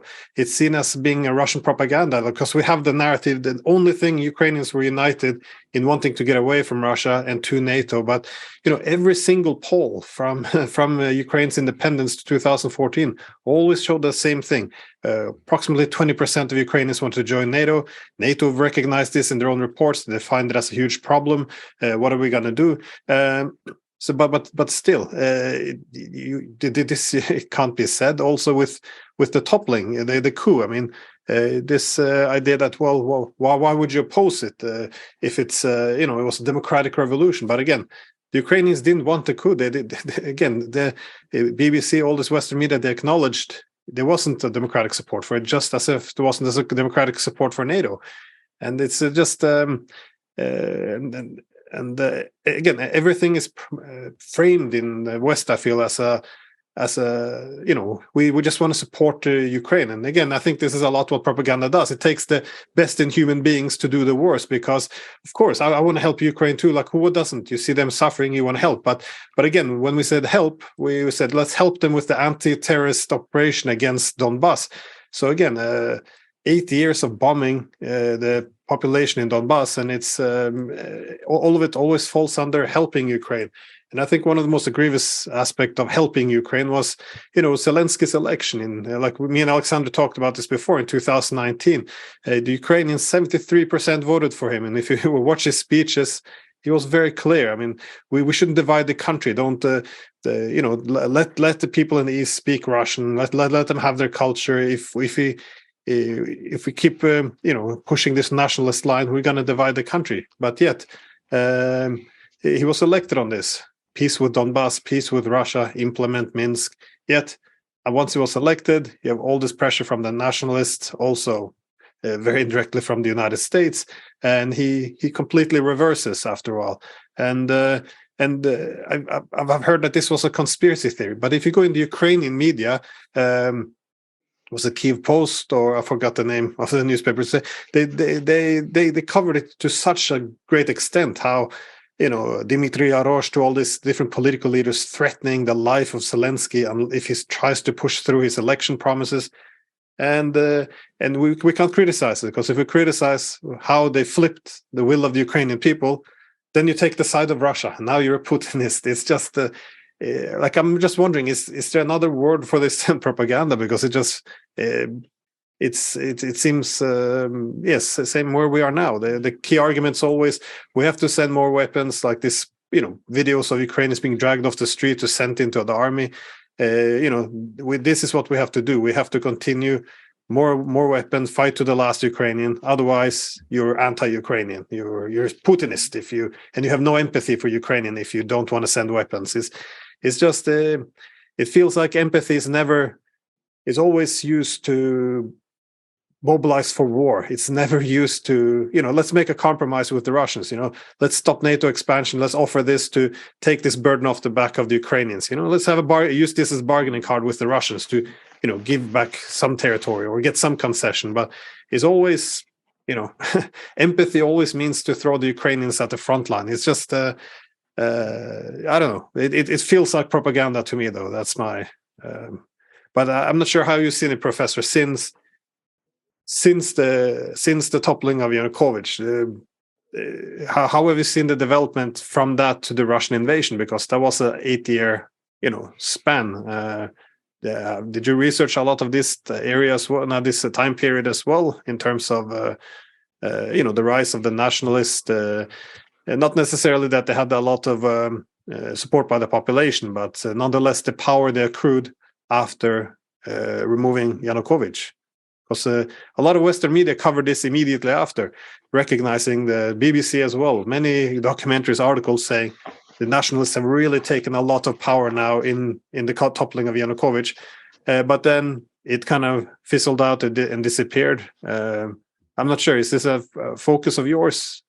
Yes, exactly. I research also Western media coverage of Ukraine and other post-communist countries. I also research far right in Ukraine, and I research current war between Russia and Ukraine, and also kind of Western media coverage. So I can use only term which I can use is that this is like Orwellian tactic, basically, or strategy, to kind of by the media and by politicians, basically, to kind of misrepresent for their own self-interest, kind of what's going on in Ukraine, and also kind of just to to use it for their own benefits. And because I don't see any empathy towards Ukrainians, I see actually a lot of so this actually war and events which took place after Maidan kind of corroborate my studies of my academic studies in terms of representation of Ukrainians and policies. Western policies towards Ukraine has been very negative and towards Ukraine and Ukrainians in particular, because I see only that the Ukrainians started from Maidan massacre and overthrow of Yanukovych. They are used by the Western governments and treated by Western media basically only as tools by the West to weaken Russia or to use against Russia. So this means the Western countries supported like violent overthrow of kind of relative democratically elected government or semi-democratic government of Yanukovych by means of a false flag Maidan massacre and by assassination attempts, including by far right, which is again would not be acceptable by any Western country or in their own country. But they supported this. They supported civil war in Donbass, like use of military force in Donbass. They supported also basically kind of other actions like against Russian speakers or Russian minorities and so on, which would not be considered to be acceptable in any Western democracies. So this means the Western countries support. They not support Ukraine. They actually use Ukraine to advance their own geopolitical interests specifically, Ukraine is now a proxy state, and since Maidan a proxy, kind of not a proxy state, a client state of the United States, and it's used. The only purpose that Ukraine and Ukrainians are used is to again weaken Russia, and I don't think there's any empathy because actually this means that Ukrainians are sacrificed for the sake of geopolitical interests and very few. I think there is no even discussion, for instance, that Ukraine is used as proxy war after Russian invasion of Ukraine. There was a real possibility of peace deal to be signed in about 1 month ago, not 1 year ago, at the end of March of 2022, when there was negotiation led by Israeli Prime Minister, former Israeli Prime Minister, who admitted recently in his interview that there was a very close possibility to agreement between Russia and Ukraine to end this war. But Western countries, in particular British and American administration, they blocked this agreement, and this was supported also by statement from Ukrainian newspaper, Finska Pravda, which is from Maidan newspaper, which reported in May of 2022 that there was also a very good chance for such agreement, and there was even negotiation of meeting summit between Zelensky and Putin to finalize such a deal. But this deal was blocked by the West, specifically by British Prime Minister Johnson, who visited Kyiv and told Zelensky not to sign any peaceful deal with Putin, and that Putin needs to be punished, not negotiated with, and the Western governments, they told Zelensky they would not support such peace deal if he would sign on his own, because they would not provide any guarantees in case of such peace deal. And this is why, for me, this is kind of a very tragic situation for Ukraine, because now Ukrainians are used and killed and died for the reasons which are again not justifiable by any democracy reasons and by any empathy. They basically they are done for basically cynically. They used to achieve geopolitical goals, and which are not compatible with democracy, not compatible with human rights, not compatible with any other kind of sovereignty of Ukraine or agency of Ukraine, which they like to talk about. So, because as I mentioned, Ukraine after Maidan massacre, there was evidence of regime change led by the US, and Ukraine became a client state, and basically very strong influence of the US on internal Ukrainian politics, and now Ukraine is continue to be used as a proxy with Russia, in order to weaken Russia. Even so, Ukraine has no real possibility of defeating Russia militarily. So this is again basically very damaging for Ukraine in the future, and this is why I'm quite skeptical. And I don't regard anything supportive of Ukraine, because I don't see any real support for Ukrainians. Actually, I see that they are being used basically to achieve such goals. And also, it's necessary to say that Ukraine is not united as was presented by all this Western media and politicians, because I also did research about regional political divisions, which I mentioned. I published dissertation. I did my dissertation on this topic and published later this as a book, academic book, in which there was clear division between Western and central Ukraine and eastern and southern Ukraine, in particular Donbass and Crimea, the two regions which supported the separatists even before Maidan, and became centers of Russian separatism afterwards. But there was also other regions which were more oriented towards Russia. They did not want to join Russia, to be annexed by Russia, but they supported more friendly relations with Russia. They were populated by Russian speakers, in contrast to Western Ukraine, which I'm originally from, and from central Ukraine, which is actually more Ukrainian speaking, and supported more NATO membership and European Union membership. And now basically people who were still in Donbass and Crimea, they support joining Russia. So they actually they are in this regard they actually but their views are again not represented. They are not considered to be Ukrainians, and even the fact of civil war in Ukraine, which took place in 2014 and still ongoing, they are still fighting, for instance, between separatists and separatist forces and Ukrainian forces. Again, even if so now Russia annexed these regions. So basically, this is totally denied by the media. It's not possible even to say that this is civil war. Even so, in my studies, all the evidence is overwhelming, and including majority of academic scholars who research this war, they classify this as a civil war with the Russian military interventions. But the fact is again denied or ignored by the media because this is inconvenient. So basically, this means that Ukrainians were killing Ukrainians and this started with Maidan. This started, which was major crime which taking place, and again, but now nobody cares about this. There is no justice, and again, and this is actually supported by Western governments, and I think even media, they don't care about this because they know evidence, but for them this is not important. For them, they basically follow their own governments. That's why they use this to justify such policies towards Ukraine. That's why I'm quite I'm become, I think, quite skeptical and also kind of even disappointed by the degree to which politicians, Western politicians, can use Ukrainians basically and do not care that so many Ukrainians getting killed to achieve their own goals, geopolitical goals. And this is actually, I think, the main manifestation of very negative view of Ukraine and Ukrainians during this war, because they are basically sacrificed just to contain Russia or to show that China, that basically that invasion would not be tolerated and so on. So, but this is even so. There is no real possibility of defeating Russia militarily. So that's why all the talk about supporting Ukraine is actually not supporting Ukraine, but using Ukraine. So this is quite important because politicians and media, they are the process in this regard, and this is also important to understand this and this applies to other conflicts taking place as well. I completely agree. I would add that I think that the Western powers run a risk that at some point, when the whole feeling about this comes through in Ukraine, there will be an awful lot of people in Ukraine who become very, very critical of the West, look at their country, look at what was done to them, and start asking the question, really, who was to blame? And perhaps it was the West. And some of this anger that's at the moment focused on Russia might be transferred westwards. I've seen that happen in other places. I've seen that happen in Chechnya, for example. I've actually encountered people from Chechnya, and who fought the Russians and feel today that they were used. And they were very anti-Russian before, and now their attitudes have changed very radically. So I'm not saying it's going to happen, but it could happen.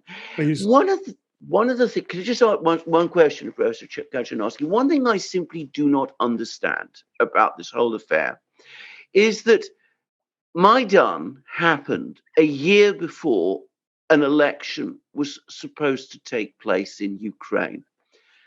Most people thought Yanukovych was going to lose. When he signed off on that agreement, on the 21st of February, some weeks after the protests, it looked even more likely he was going to lose.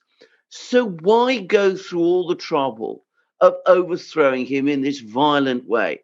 Was it because there were some concerns that, he might win? Or was it perhaps because you didn't want to tolerate anybody who might be in any way sympathetic to some kind of rapprochement with Russia? And that was, something that Yanukovych was associated with. And you wanted basically to eliminate anybody who had sort of alternative views. That's a bit of a loaded question, Professor Katchanovski, but perhaps you could just briefly point to that, and then I will hold my peace.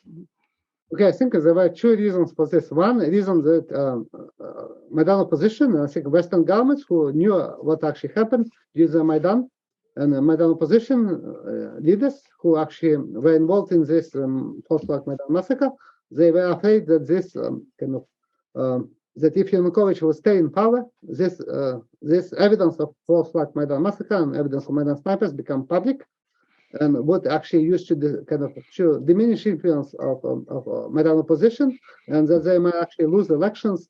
So there was such a possibility, a real possibility, if he would stay in power and have possibility to investigate, because there were like a lot of evidence. So this was a clear cut, and so it was not something again which required a lot of investigation. It was like there are videos of sniper shooting and so on, and even actually one of leaders of a group of Maidan snipers who actually publicly admitted in Ukrainian media that he led his group of Maidan self-defense group, which included snipers who shot Maidan protesters and police. He admitted basically, and members of his group in BBC interview and Ukrainian media interviews admitted shooting police. during the Maidan massacre, and they were later filming the Hotel Ukraina in a variety of videos, including shooting with Maidan protesters. So this leader of far-right link group of Maidan self-defense and group of Maidan snipers, he said in Ukrainian media that he actually was involved in pressuring, basically, or forcing members of Ukrainian parliament to vote for impeachment of Yanukovych. So, and specifically from Party of Regions and Communist Party. So they were forced by this kind of one of the leaders from Maidan Sniper, specifically to remove Yanukovych. And this is just one evidence because he was presented basically as the one who made this speech asking Yanukovych or threatening Yanukovych with violence. And he was presented as hero by even Western media, by Ukrainian media. And in fact, there is evidence that he and his group were actually involved in this massacre of the police and protesters. And this is why you have obviously self-interest not to allow any investigation and to restore Yanukovych to prevent such investigation. So there was self-interest in not to allow investigation of Maidan massacre because it would immediately reveal that this was not Yanukovych forces. It would have been clear that this was actually Maidan opposition and including far right. And this is why they do not want to allow this. Another reason I think was that even if Yanukovych would have lost elections after Maidan massacre, in such case, there was also real possibilities that he or another pro-Russian force or party would be able to win elections in the future. What happened after the Orange Revolution?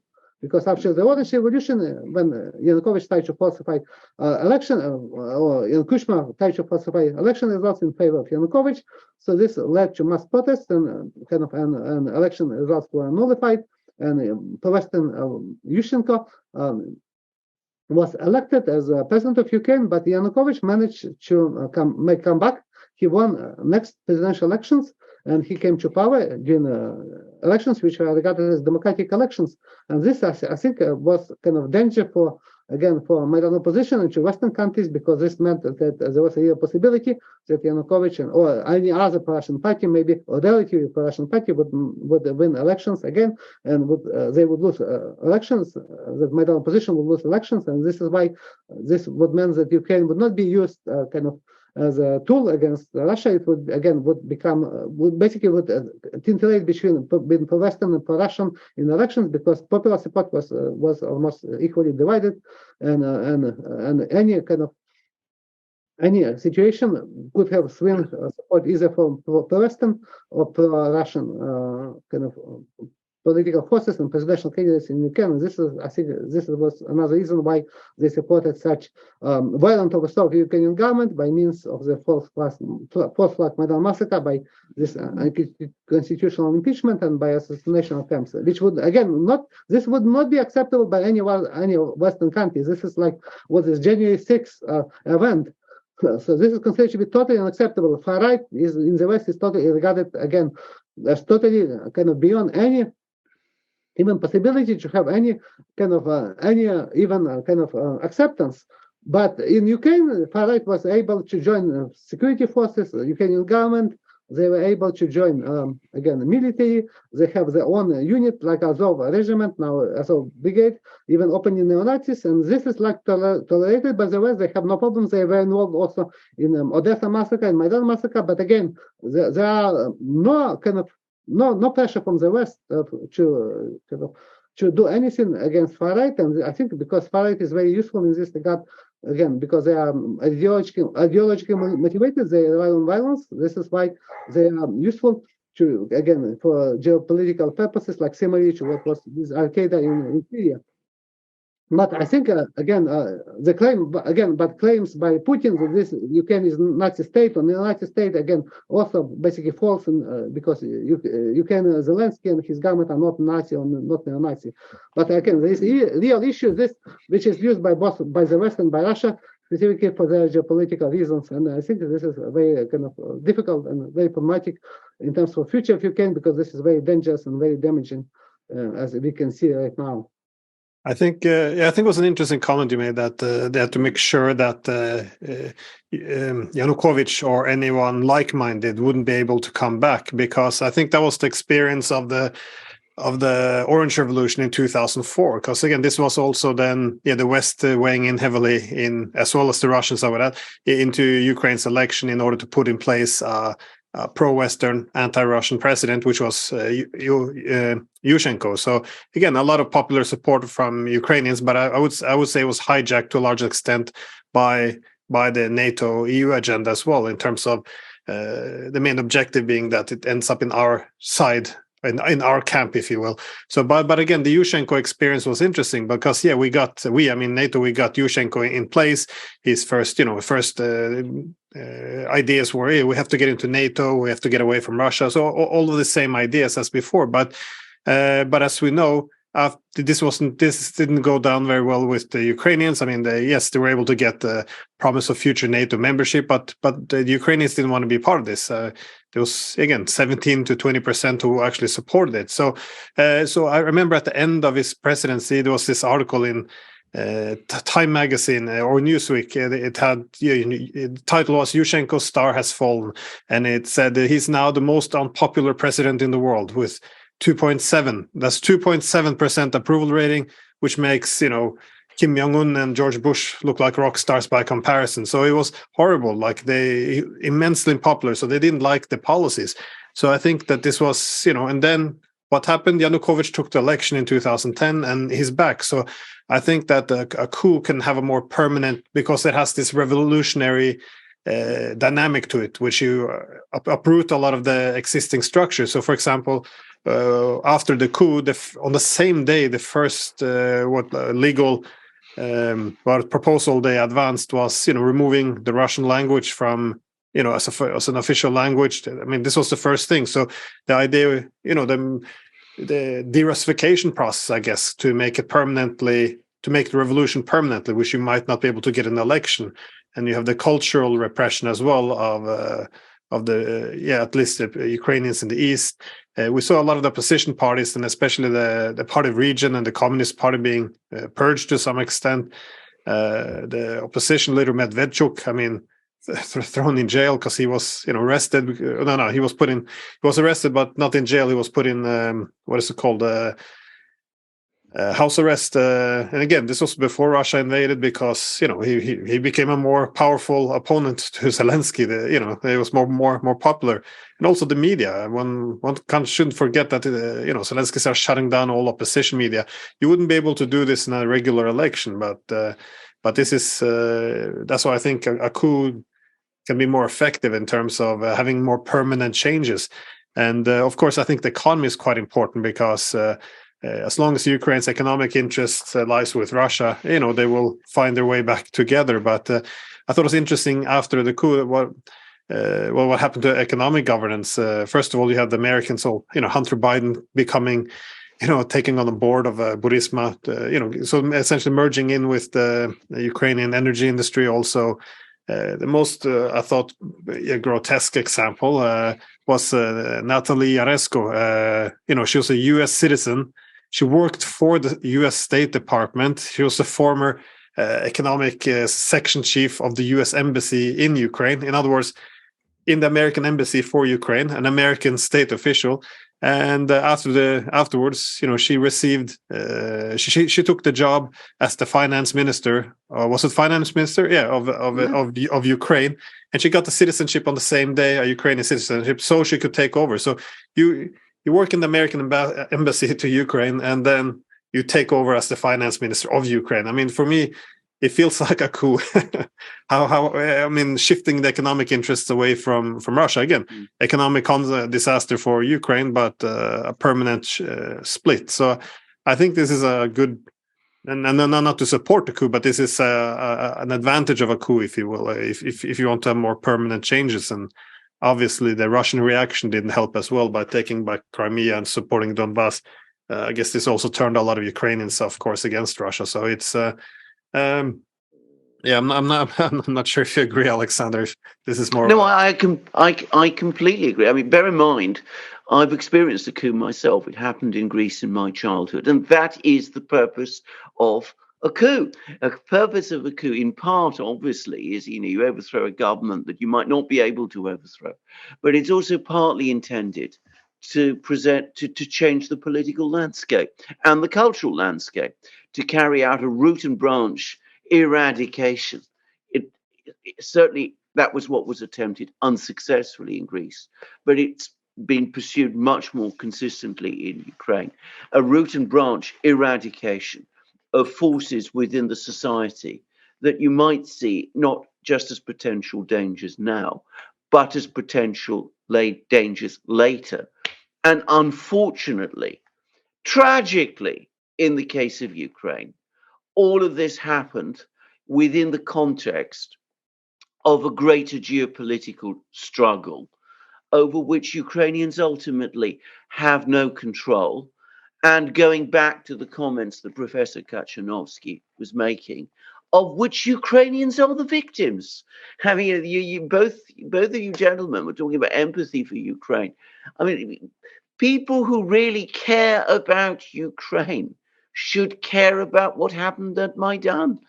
They should care about what happened after Maidan, what was done to Maidan, the way in which the whole situation of Ukraine has been pushed into this geopolitical conflict, which is destroying so many Ukrainians and destroying so much Ukrainian life.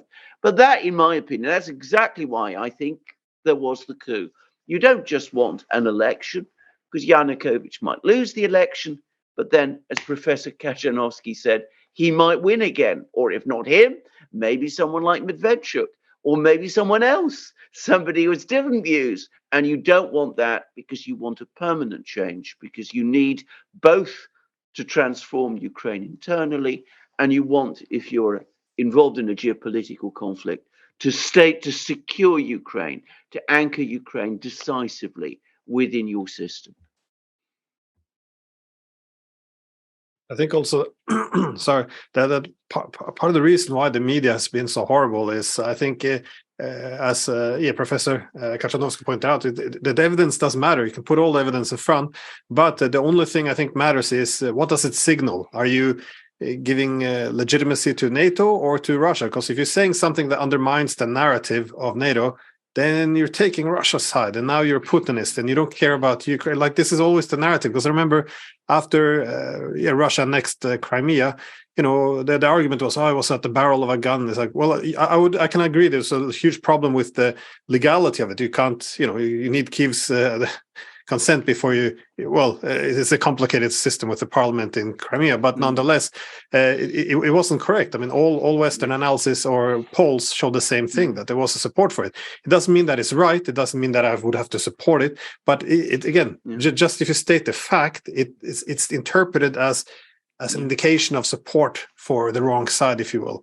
And we have to pick the right trenches. And I remember when I think it was Putin who compared Crimea with Kosovo, and Obama went out and gave this speech that no, you can't compare it, because in Kosovo you had this, there was also a referendum with all this democratic oversight from the ODYSEE, and this was, international community was there, and then but there was never any referendum in Kosovo, nothing. Like, I asked people, when was the date for this referendum? It never happened, but not a single Western journalist picked up on this and said, well, actually there was never a referendum, but instead we just run with it. Because if you would point out Obama, there was no referendum, write an article about this, it will be interpreted as a statement of support for Russia. Now you're supporting their annexation of Crimea, and effectively you're a Russian stooge. So it's just, you're not allowed to say, like Professor Katchanovski, you can have all the facts, for example, of what happened on Maidan in place, but all they hear is, oh, well, now you're just, this is what the Kremlin wants you to think. And I entirely agree, but can I just make an observation? It wasn't always this way. I mean, I can go back in time. I can remember reading newspapers at the time of the war in Vietnam. I mean, not the early part, but the later part, 1970s, I was already reading newspapers. And there was much more criticism and analysis and debate about the facts, and a much more nuanced understanding of the war in Vietnam than there is about this one. I mean, you came repeatedly against, in every newspaper, you would find people who'd come back and say, look, it's not as straightforward. The other side does have its concerns. It does have its points. Let's try and move beyond those. Let's look at these facts. And somehow, somewhere, it's all just gone away. So we're now presented with what is basically a fairy tale of, heroic Ukraine, democratic Ukraine, Ukraine that's, 100% united and always has been, wanting to join the West and being attacked by this giant Russian bear. And of course, what happened in Maidan, in my experience today, most people in the West know absolutely nothing about Maidan at all. They don't even know that there were protests then. I mean, they would have known at the time, but that was, 8 years ago? The memory of that's faded. We don't talk about it. We certainly don't talk about the events that Professor Katchanovski talked about. Ukraine has always been this pure democratic state. And that's why we must support it. And if you don't do that, then, of course, as you correctly said, you're a pro-Putin stooge. And that wasn't how it was. And it shows, this is what I feel, how this geopolitical struggle, which has made Ukraine its victim, is changing our societies, our own Western societies, because I live in Britain, and it's changing our societies in a way that is very much to their detriment too. Yes, I think I can agree. And for me, this is, I think, a very negative development, because I see that Western countries becoming, in this case, as more like Ukraine, because there was exactly similar kind of arguments when, for instance, I researched the involvement of the UN and UPA in mass murder of Jews, Poles, and Ukrainians during World War II and after World War II, which was documented. This is based on evidence, documents, testimonies, again, overwhelming evidence, even admissions by UN and UPA leaders, and German documents about their collaboration with Nazi Germany and so on. All the evidence was available, but if you write something, like when I wrote something or tried to publish this in Ukrainian media, kind of Ukrainska Pravda newspaper, they invited me, but then they could not publish my research because this ran against their kind of narrative, which presented basically this UN and UPA organizations as fighters for Ukrainian independence, again, and denied any collaboration with Nazi Germany or justify them for some other reasons and so on. And so if you try to present this, this was immediately, you have responded, this was like Soviet propaganda, or kind of, because this is equivalent to Soviet, because Soviet Union also kind of presented them as Nazi kind of collaborators and so on. So basically, evidence did not matter at all. The only what is important is what kind of political considerations, and I think this is a very kind of very negative development, because I mentioned in my article, in my papers, which I think the article which I mentioned would be published soon in a peer-reviewed journal, and there is a kind of at the beginning of the article there is a quote from John Adams, who was one of the leaders of American Revolution and fight for independence of U.S. and also became United States president. And before he became president of the United States, he was a lawyer who led a defense of the British soldiers during the Boston massacre trial in Boston.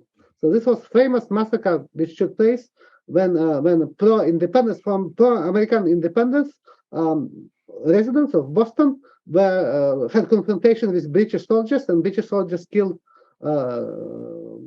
local residents, Boston residents, who supported who opposed against the British government, British monarchy, and supported the independence basically of the United States. And this, again, immediately in the U.S. media, there was a kind of blame for British soldiers that they massacred without any provocation, without any reason, and so on. And this John Adams, actually one of the leaders of the independence movement in the U.S., and specifically stated that during the Boston massacre trial, he became a lawyer for the British forces, for British soldiers who were accused of this massacre in Boston.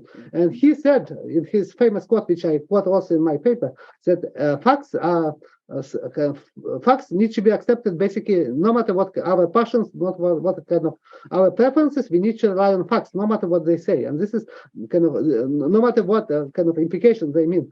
And he specifically defended British soldiers, saying that they were provoked basically by this by local residents of Boston who supported independence, by basically trying to kind of to provoke them into shooting, and this was not planned and so on. And British soldiers were actually acquitted by the trial as a result of the trial. And this happened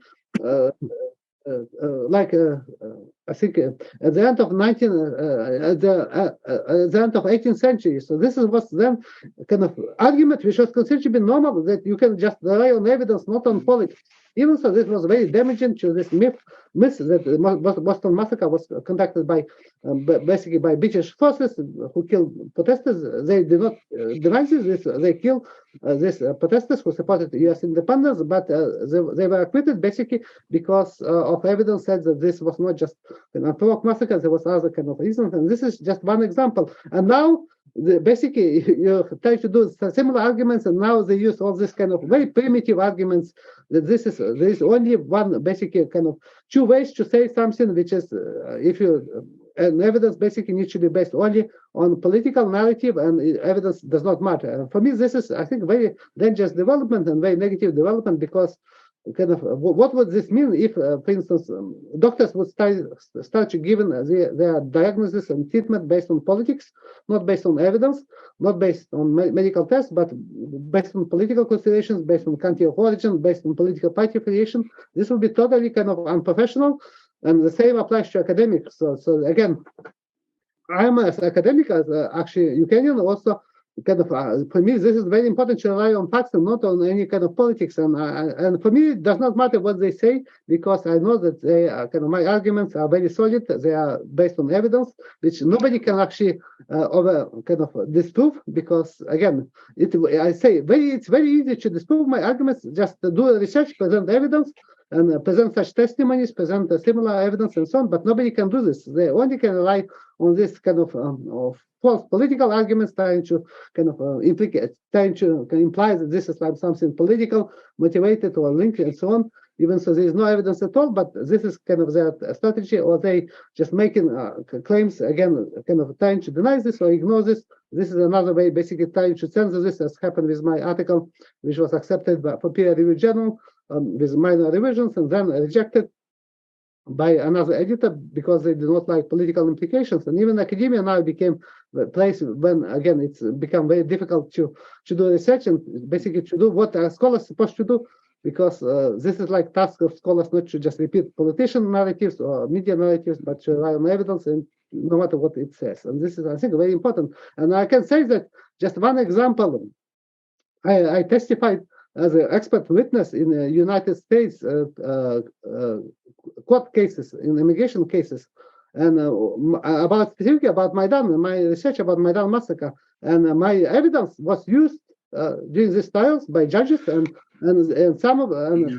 most of testimonies were accepted as evidence without.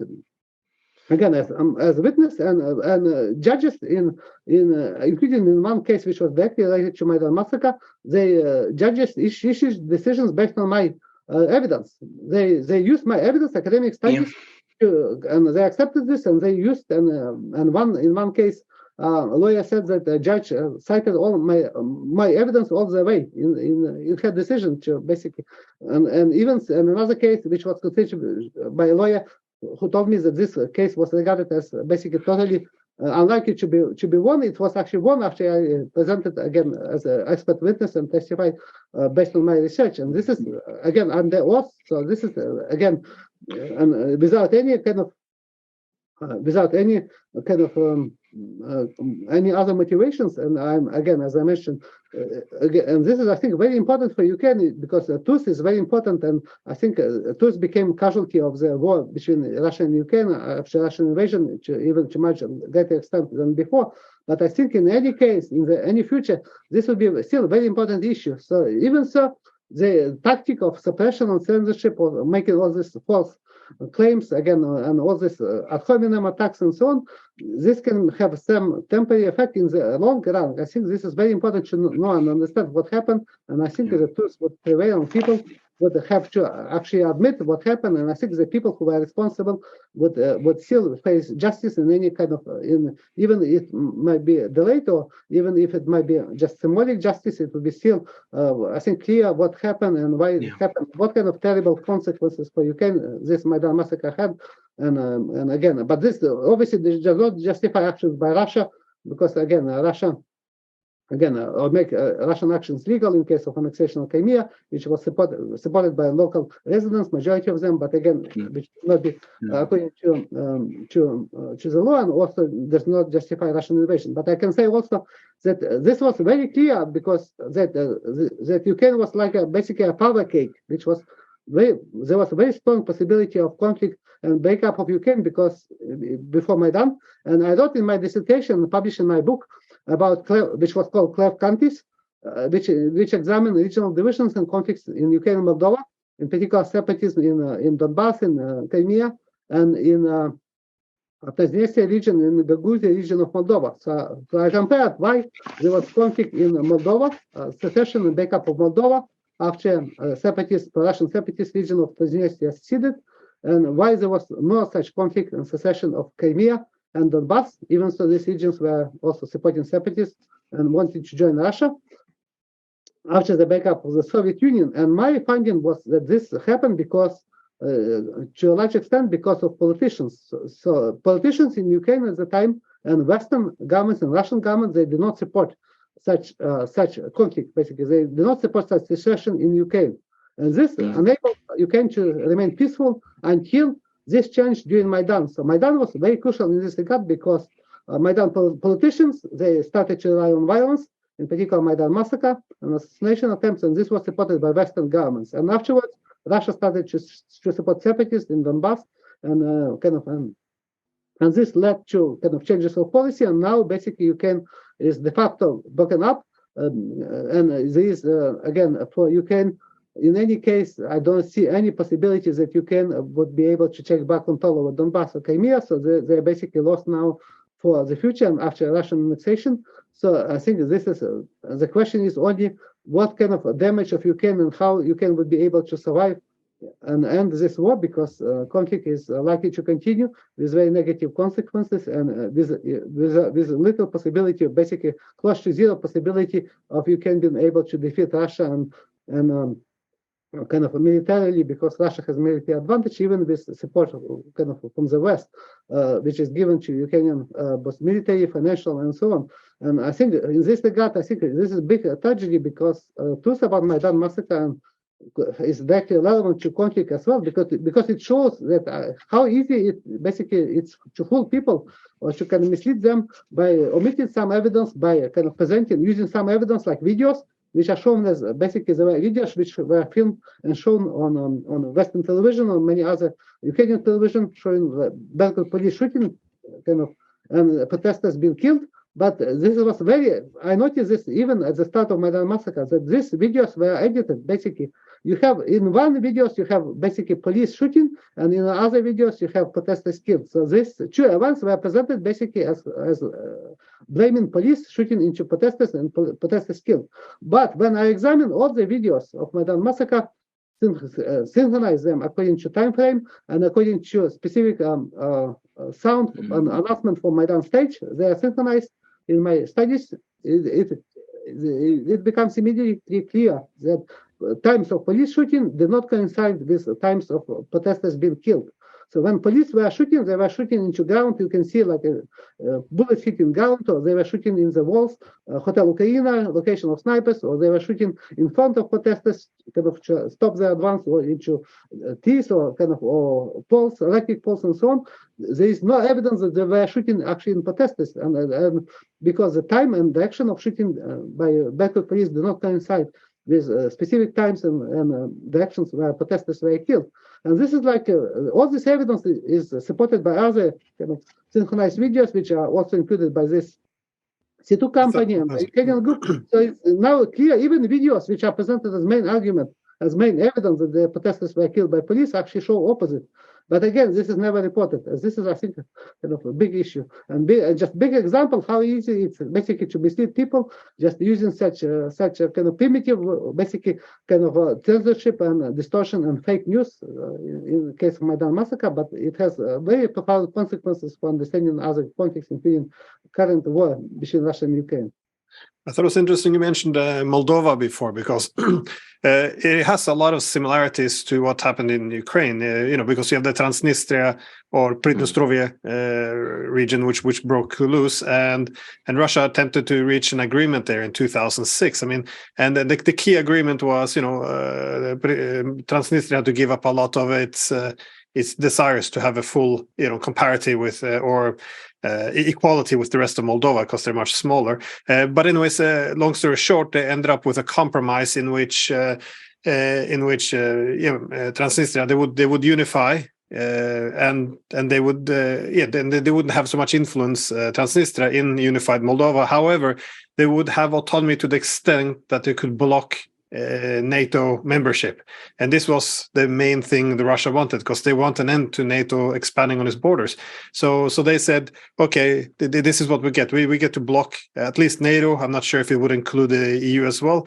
And then they agreed. The Moldovan side and Transnistria, the Moldovan president boarding a flight, ready to go sign the paper, and would you know, they get a call from the EU and the Americans saying, listen, do not sign this. It's unacceptable. Like, we have a future path. It's NATO. This NATO is coming. So do not sign this agreement. And it was thrown out. And because they couldn't afford to anger both the EU and the Americans. But this was essentially the West stepping in, actually preventing a peace which was agreed upon. And this is again, I feel like this. Sometimes I feel a little bit of a deja vu when I see in Ukraine, and also, right to what you said about academia and truth, because that's what academia is supposed to be. It's supposed to be pursuit of truth, but it's very difficult, because we're being asked to ignore facts in the name of supporting Ukraine. But that's why I also thought one of your articles were quite interesting, because it was said. If falsehood about the Ukrainian conflict is standing in the way of peaceful resolution. You wrote, I think, about 2 years ago, and but again, it goes contrary to the narrative, because you have to support the narrative if you want to help Ukraine. But again, drawing on the Moldovan analogy again, or comparison, it just. Like, it just looks like we did the same, but we don't report on it. You touched on it a bit before with Minsk, for example. You had both the German chancellor and the French president who signed the Minsk agreement coming out saying, we didn't intend to implement it. It was meant to be a peace agreement. We just wanted to buy time to arm Ukraine. This is quite an extraordinary statement, because every Western major leader has said there's no peaceful alternative to Minsk. And yet we're not really planning Minsk. Instead, we're arming. For me, it's like, how else would you sabotage a peace? And we went to the UN and signed this Minsk agreement. It was international law. So our side, or NATO, if you will, also breaking international law. But if you read the papers across Europe now, they said the Russians weren't following Minsk, the Ukrainians were. I mean, but Russia's not mentioned in the Minsk agreement. It wasn't an agreement with Russia. It was Kiev and Donbass. It's not mentioned, and yet we're arguing that the Russians didn't follow it. It's just, and again, it's not a statement of support for Russia. It's just recognizing the fact. Look, in Minsk II agreement, Russia does not appear, because it was an agreement between Kiev and Donbass. It doesn't mean that Russia's not a participant in the conflict, but again, you're not allowed to state the basic facts. And also, as Professor Katchanovski pointed out before, the sabotage of the peace agreements after Russia invaded. For me, why is this not front page in the media? It's just quite extraordinary. I mean, the Israeli prime minister, who tried to negotiate, on record sitting on a podcast saying, yes, the West wanted to block it. And then the interviewer asks him, what, the West blocked it? Yes, they blocked it. Okay, well, I was accused of spreading falsehood when I cited this in an article. And the Turkish foreign minister as well, coming out very clearly, the West wasn't ready for peace. They wanted to fight Russia with Ukrainians. And if you criticize this or point it out, you're not supporting Ukraine. It's just again, it's said to be a conspiracy, but Boris Johnson, he wrote op-eds. He went giving speeches saying, we don't want a bad peace in Ukraine. And then the Ukrainian media, the American media, they are confirming, yeah, Boris Johnson, he told them, do not sign this agreement. We're not going to support it. Instead, we'll give you weapons if you will fight. I think the German general, Harald Kuyat, he was as well. He said the same thing. He was on NATO's Supreme Council or whatever it was, saying the same thing. The British and Americans sabotaged this because they wanted to fight Russia with Ukrainians. Again, my point isn't to whitewash Russia's culpability and responsibility in this horror show playing out in Ukraine, but this push to always whitewash NATO to make it sound like we have pushed peace when we sabotaged it at every possible opportunity.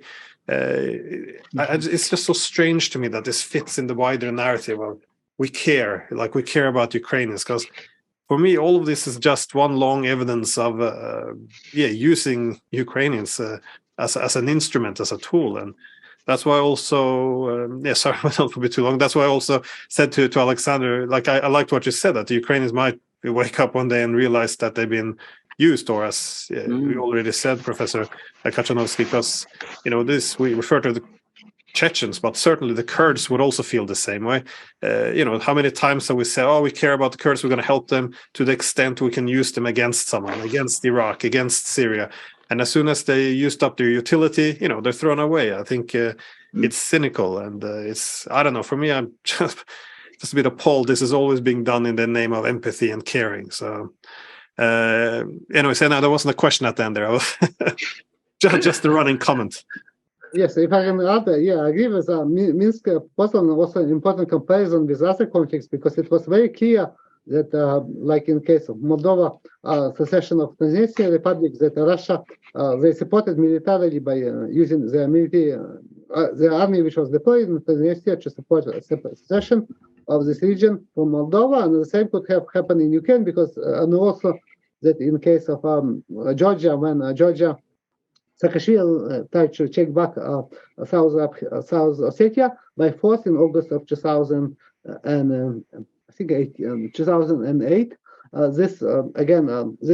Russia also intervened in this case. So this was very clear that Russia would again intervene in case of a conflict in Ukraine, and they did this by annexing Crimea. After this Maidan massacre, and also they took started to support separatists, first indirectly and then by direct military interventions in August of 2014 and in winter 2015, and finally there was invasion of Ukraine by Russia, and I think this is very important. But I think that Minsk agreement provided opportunity for Ukraine and for West and for Russia to resolve this conflict peacefully. It was a real possibility, similarly to what was peace deal. Similar peace deal was offered in Transnistria, which you mentioned, like de facto autonomy, but basically which would mean de facto not federal state, but the confederation, because autonomy would be very kind of large autonomy, like which would influence even foreign policy. So this was de facto confederation system, but this could have prevented kind of escalation of the conflict into war between Ukraine and Russia. And also, in case of European Union membership, this was a NATO membership. I wrote about this as well in my studies, and I said that this was possible to prevent such a war and avoid such a war if Ukraine kind of agreed to be in a neutral country, not to join NATO, because NATO membership was not likely in any case, because Western countries basically they do not want to sacrifice their own their own people. On military process to fight Russia in Ukraine, because there was real danger of being involved in this, so they would not accept Ukraine into this in NATO for this reason. But I think if they cared about Ukraine and Ukrainians, it was very easy to to do this by offering Ukraine prospect of European Union membership. If Ukraine would fulfill all the conditions like democracy and like corruption and so on, and rule of law, which would provided benefit, which would be very beneficial for Ukraine, and could also have been able to solve and prevent breakup of Ukraine, because EU supported a membership of all countries in Balkans, in former Yugoslavia, including Kosovo and Albania. but they refused to provide such a prospect for European Union membership for Ukraine. And I wrote about this in op-eds going back to more than 20 years, that the only kind of possibility for Ukraine to avoid to become like a Western democracy and to avoid the breakup, similar to Moldova, was basically to kind of to join the European Union or to become to have prospect of European Union membership, which would be incentive to resolve conflict peacefully and not to democratic policy, to respect for minorities and so on, and the rule of law. But I think in this case, the Western countries decided to use Ukraine instead as a proxy against Russia and not to treat as an equal country, which would be worth basically joining as a kind of as member of European Union. And I think in this case, this is a kind of very negative policy in this regard, and even so it's justified by all this kind of idealistic kind of support for Ukraine, but in practice this is actually using Ukraine for their own geopolitical goals. And I think this is very dangerous and very problematic. And for this reason, also media is not a reliable source. And especially also Western politicians are also not very reliable because, according to my research, I did content analysis of all media coverage, Western media coverage, in particular U.S. media coverage of post-communist countries, and it's very very easy to see that basically this coverage did not follow like facts even before this war, before Russian invasion of Ukraine. Basically, Ukraine was coverage of Ukraine and many other post-Soviet and post-communist countries was based on basically what is called indexing theory of political communication, when media basically represents or just follows narrative of their own political elite, basically government and opposition. In this regard, so basically, Western media now follows Western governments in covering Ukraine, avoiding Ukraine, and not what facts on the ground. The same applies to Maidan massacre. So, because there is no debate in the West, no political debate in the West about Maidan massacre, so Western media does not do any debate about this kind of, and do not it basically ignores evidence which is kind of which overwhelming evidence and beyond any reasonable doubt showed this was false flag massacre, is involvement of right and Maidan opposition, oligarchical opposition, but they don't do this because there is no debate in the Western political system, and the same applies to current war between Russia and Ukraine. There is also almost no debate among Western governments or politicians, including especially European Union. They just kind of accepted U.S. policy in this regard, and the same applies to even many opposition parties. They united. So there is, I think, another issue is that politicians basically act now without kind of. There is no debate among Western politicians in this case about the kind of major political parties or major politicians, and this I think very dangerous development as well, because there is no possibility that media would take debates, because if there was a discussion in Western parliaments, for instance, or Western different political parties have debates about this issue, raise questions about Maidan massacre, then there was possibility that this was again media would pay attention, but because there is no such debate, in such case there is also no media coverage, which also explains basically why we're getting such kind of a narrative, which is basically a politically motivated narrative, which has little to do with reality, but is used to kind of also a lot of people just take this narrative at face value, and they do not know about facts and such developments. I thought it was interesting what you said about the West doesn't want to have its own body bags, because for me it almost sounded like a direct quote from an article by George Soros. I'm not sure if you've seen it. In 1993, he wrote an article in favor of NATO expanding and setting up partnerships with Eastern European countries. And in his words, because NATO has all the military power, but the West, we don't want to have our sons and daughters coming home in body bags. But the Eastern Europeans don't, in this again, not my word, just to make it clear, in his words, the Eastern Europeans, they don't really care that much. So they don't mind having a huge amount of body bags. So the argument was this is a good way for NATO to fight. We'll provide the weapons and we'll fight with the Eastern Ukrainians ending up because they can accept the amount of body bags. Now, obviously, George Soros is not the official spokesperson of NATO. I'm not is suggesting this, but it is a very strange.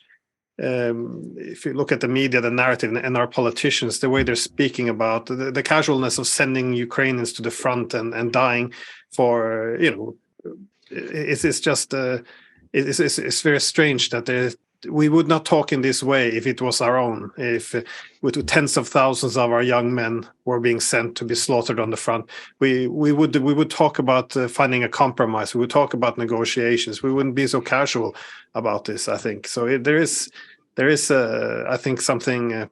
Somewhat exploitative behind this whole thing. And I'm thinking especially about all these videos now appearing. It was even covered by Radio Free Europe of this young Ukrainian men walking on the street being dragged into cars. This was part of the recruitment process. So this is recognized. It's not from Russian media, it's from Western media, not just Western media, but Radio Free Europe, which is pretty much American propaganda,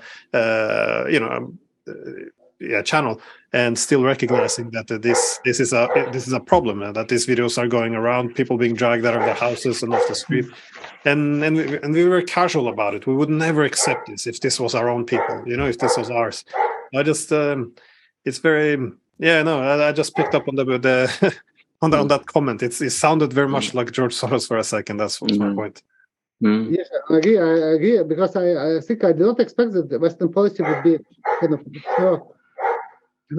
to such extent openly using Ukraine proxy with the war with Russia, because it's very damaging to Ukraine without any prospect of real prospect, basically, that Ukraine would win this war.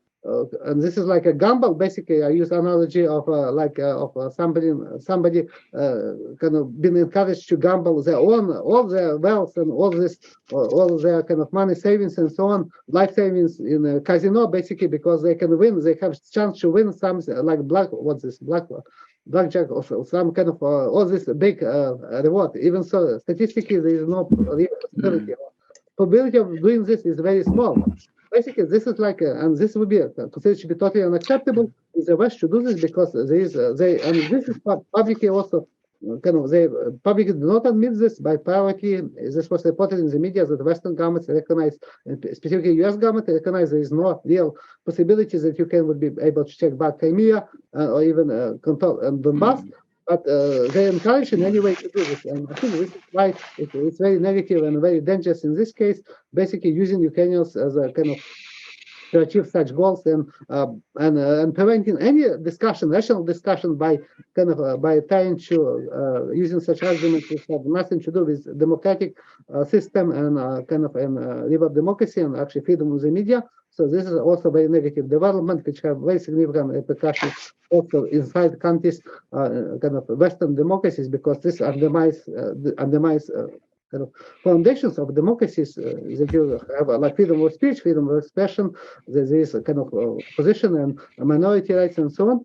And I think this is a big tragedy for Ukraine, because Ukraine would likely to suffer consequences of this war for a very long time.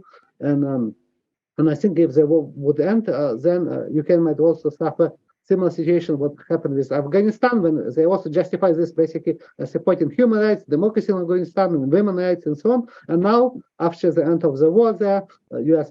kind of withdrawal of U.S. and other Western forces, there is no basically discussion in the media. It's totally forgotten country. I think the same might happen with Libya. Also Libya, there was concern about human rights and so on under Gaddafi, and then suddenly totally there is even greater conflict, civil war, and much greater violence, de facto breakup of Libya. But again, there is nothing, almost no concern with the same politicians who were saying they care about Libyan people or Afghan people or Iraqi people. So I think in practice, this is just kind of propaganda. This is just tactic, and this is, for me, this is just that's why, because I study conflicts and I research conflicts, I also teach conflicts in different countries. So for me, this is like so war in Ukraine is nothing new, because you can compare to what happened before, and Western policy in this regard also, I think, very crucial issue, which is often ignored, because people just assume that just rhetoric by politicians, they take this at face value, especially since mainstream media just report this as a truth, and not present any kind of factual evidence, or just do this very selectively in order to advance their narrative and arguments specifically to support this war, because for geopolitical reasons, not because of any kind of ideas like democracy or freedom or or sovereignty. I think they don't care about these issues, but they care by basically using Ukraine and Ukrainians to achieve such goals. And again, I have saying this as academic research, because this is what part of my studies, which I presented in American Political Science Association, which I'm going to publish now in academic venues, in peer-reviewed journals, in also in books about this conflict. I write in a book on this conflict, kind of about this war and origins of this conflict, and I write in a book about Maidan massacre. So this is, again, this is nothing kind of, this is actually based on my academic research, based on evidence. So this is not nothing kind of based on just some kind of political views or something, because again, I have no political motivation to use that. I'm just this is like professional task and professional duty, especially very important in this climate to say what actually I found, give the evidence, and because the consequences of this war and conflict in Ukraine, which is already escalated and can escalate further, is can be very damaging, because this can be the possibility of this conflict becoming nuclear war, which I think could become a real possibility if again can I just also point out again that because it's a very important point that Professor Katchanovski made, it isn't just in Ukraine that his evidence has been cited in, or evidence that he cites has been used in court. Professor Katchanovski has been an expert in contested court proceedings, and his evidence was accepted in court. So it has achieved acceptance at that most rigorous level by people, judges, who are supposed to examine evidence. And I completely agree. By the way, I just wanted to mention a fact, gentlemen, about how the situation has deteriorated in terms of public debate in Britain. About 3 weeks ago, I attended a conference, a meeting, a public protest, if you like, which was brought together by people who were opposed to British policy and Western policy in Ukraine. And the venues, there was an enormous problem finding venues, because the venues that agreed to host this event were repeatedly threatened. And some of those threats apparently extended to threats of violence. And from what I understand, the British police refused to investigate them, even though threats of violence are a crime. Now, I have attended protests many times in Britain over a variety of issues. I've never known that to happen before in Britain. Eventually, the protest was held on the premises of a diplomatic mission. In other words, because it was protected by a diplomatic mission, not from Russia, by the way, from a Latin American country. That was the only venue that could be found. But this, in Britain, in London, where we've had a history of peaceful protests going all the way back to, again, the 1800s, I mean, is a shocking development. And it shows the extent to which these cynical practices, using East Europeans as cannon fodder in NATO wars, using Ukraine as a chess piece in a geopolitical conflict, constructing our narratives around that. Because one of the good things to say is that I think if people in the West knew what our governments had been up to, they would not be supporting this situation in Ukraine. They would certainly support peace there. Well, look at the damage it's doing. And it's, as I said, undermining our democracies, just as it's destroying Ukraine.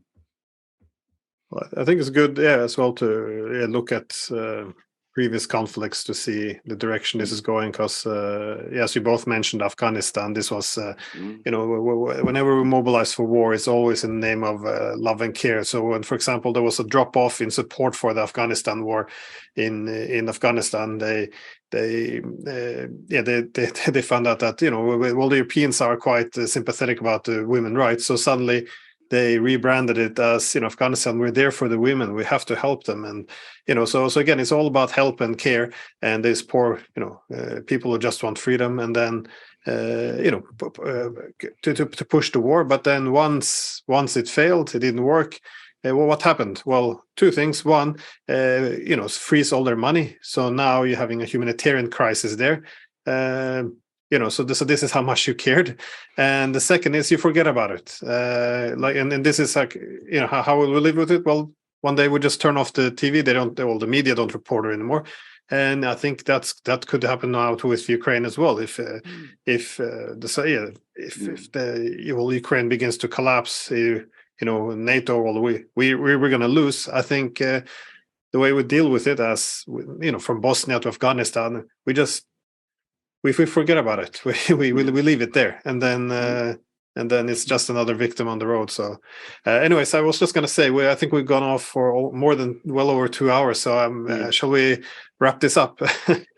Well, again, can I just say a wonderful conversation, and my great apologies once more for joining it late. But I think we've learned a huge amount today, and I think anybody who wants to know about the history of Ukraine and where things went wrong owes Professor Katchanovski an enormous debt. And I'm going to say this, Professor Katchanovski, they may be trying to keep your work from getting the attention that it deserves, but it is there, and one day it will get that attention. There's that expression in Britain, the truth will out, and the truth will one day out about Maidan, and when it does, it'll be to you that people will go. Yeah, again, thank you. This is again was a very interesting, very useful, very important topic to discuss. And I think thank you for your comments and invitation. I enjoy talking to you. And again, this is, I think, a very good venue that now possibility to discuss such issues and such topics. Because it's very important not only to understand this conflict, but also they are very important to Ukrainians and to origins of Ukraine to this conflict, and how to peacefully resolve this conflict and end this war. Because and also to have justice in this case of mass murder, which is I think would still influence Ukrainian politics and would hold for a very long time because of enormous consequences which it had already. So I think this is a very crucial issue, and thank you for such opportunity. This was a very nice opportunity, and I enjoyed talking to you, and again, very good questions. So thank you. Yeah, let me also finish off by thanking you. So I've been reading your research for a while, and seen you. So it's it was a good, it was a great to be able to have you on. So thanks a lot, Professor Katchanovski, and yes, thanks for the people who have been watching. Bye. Yes. Thank you for the invitation. Bye.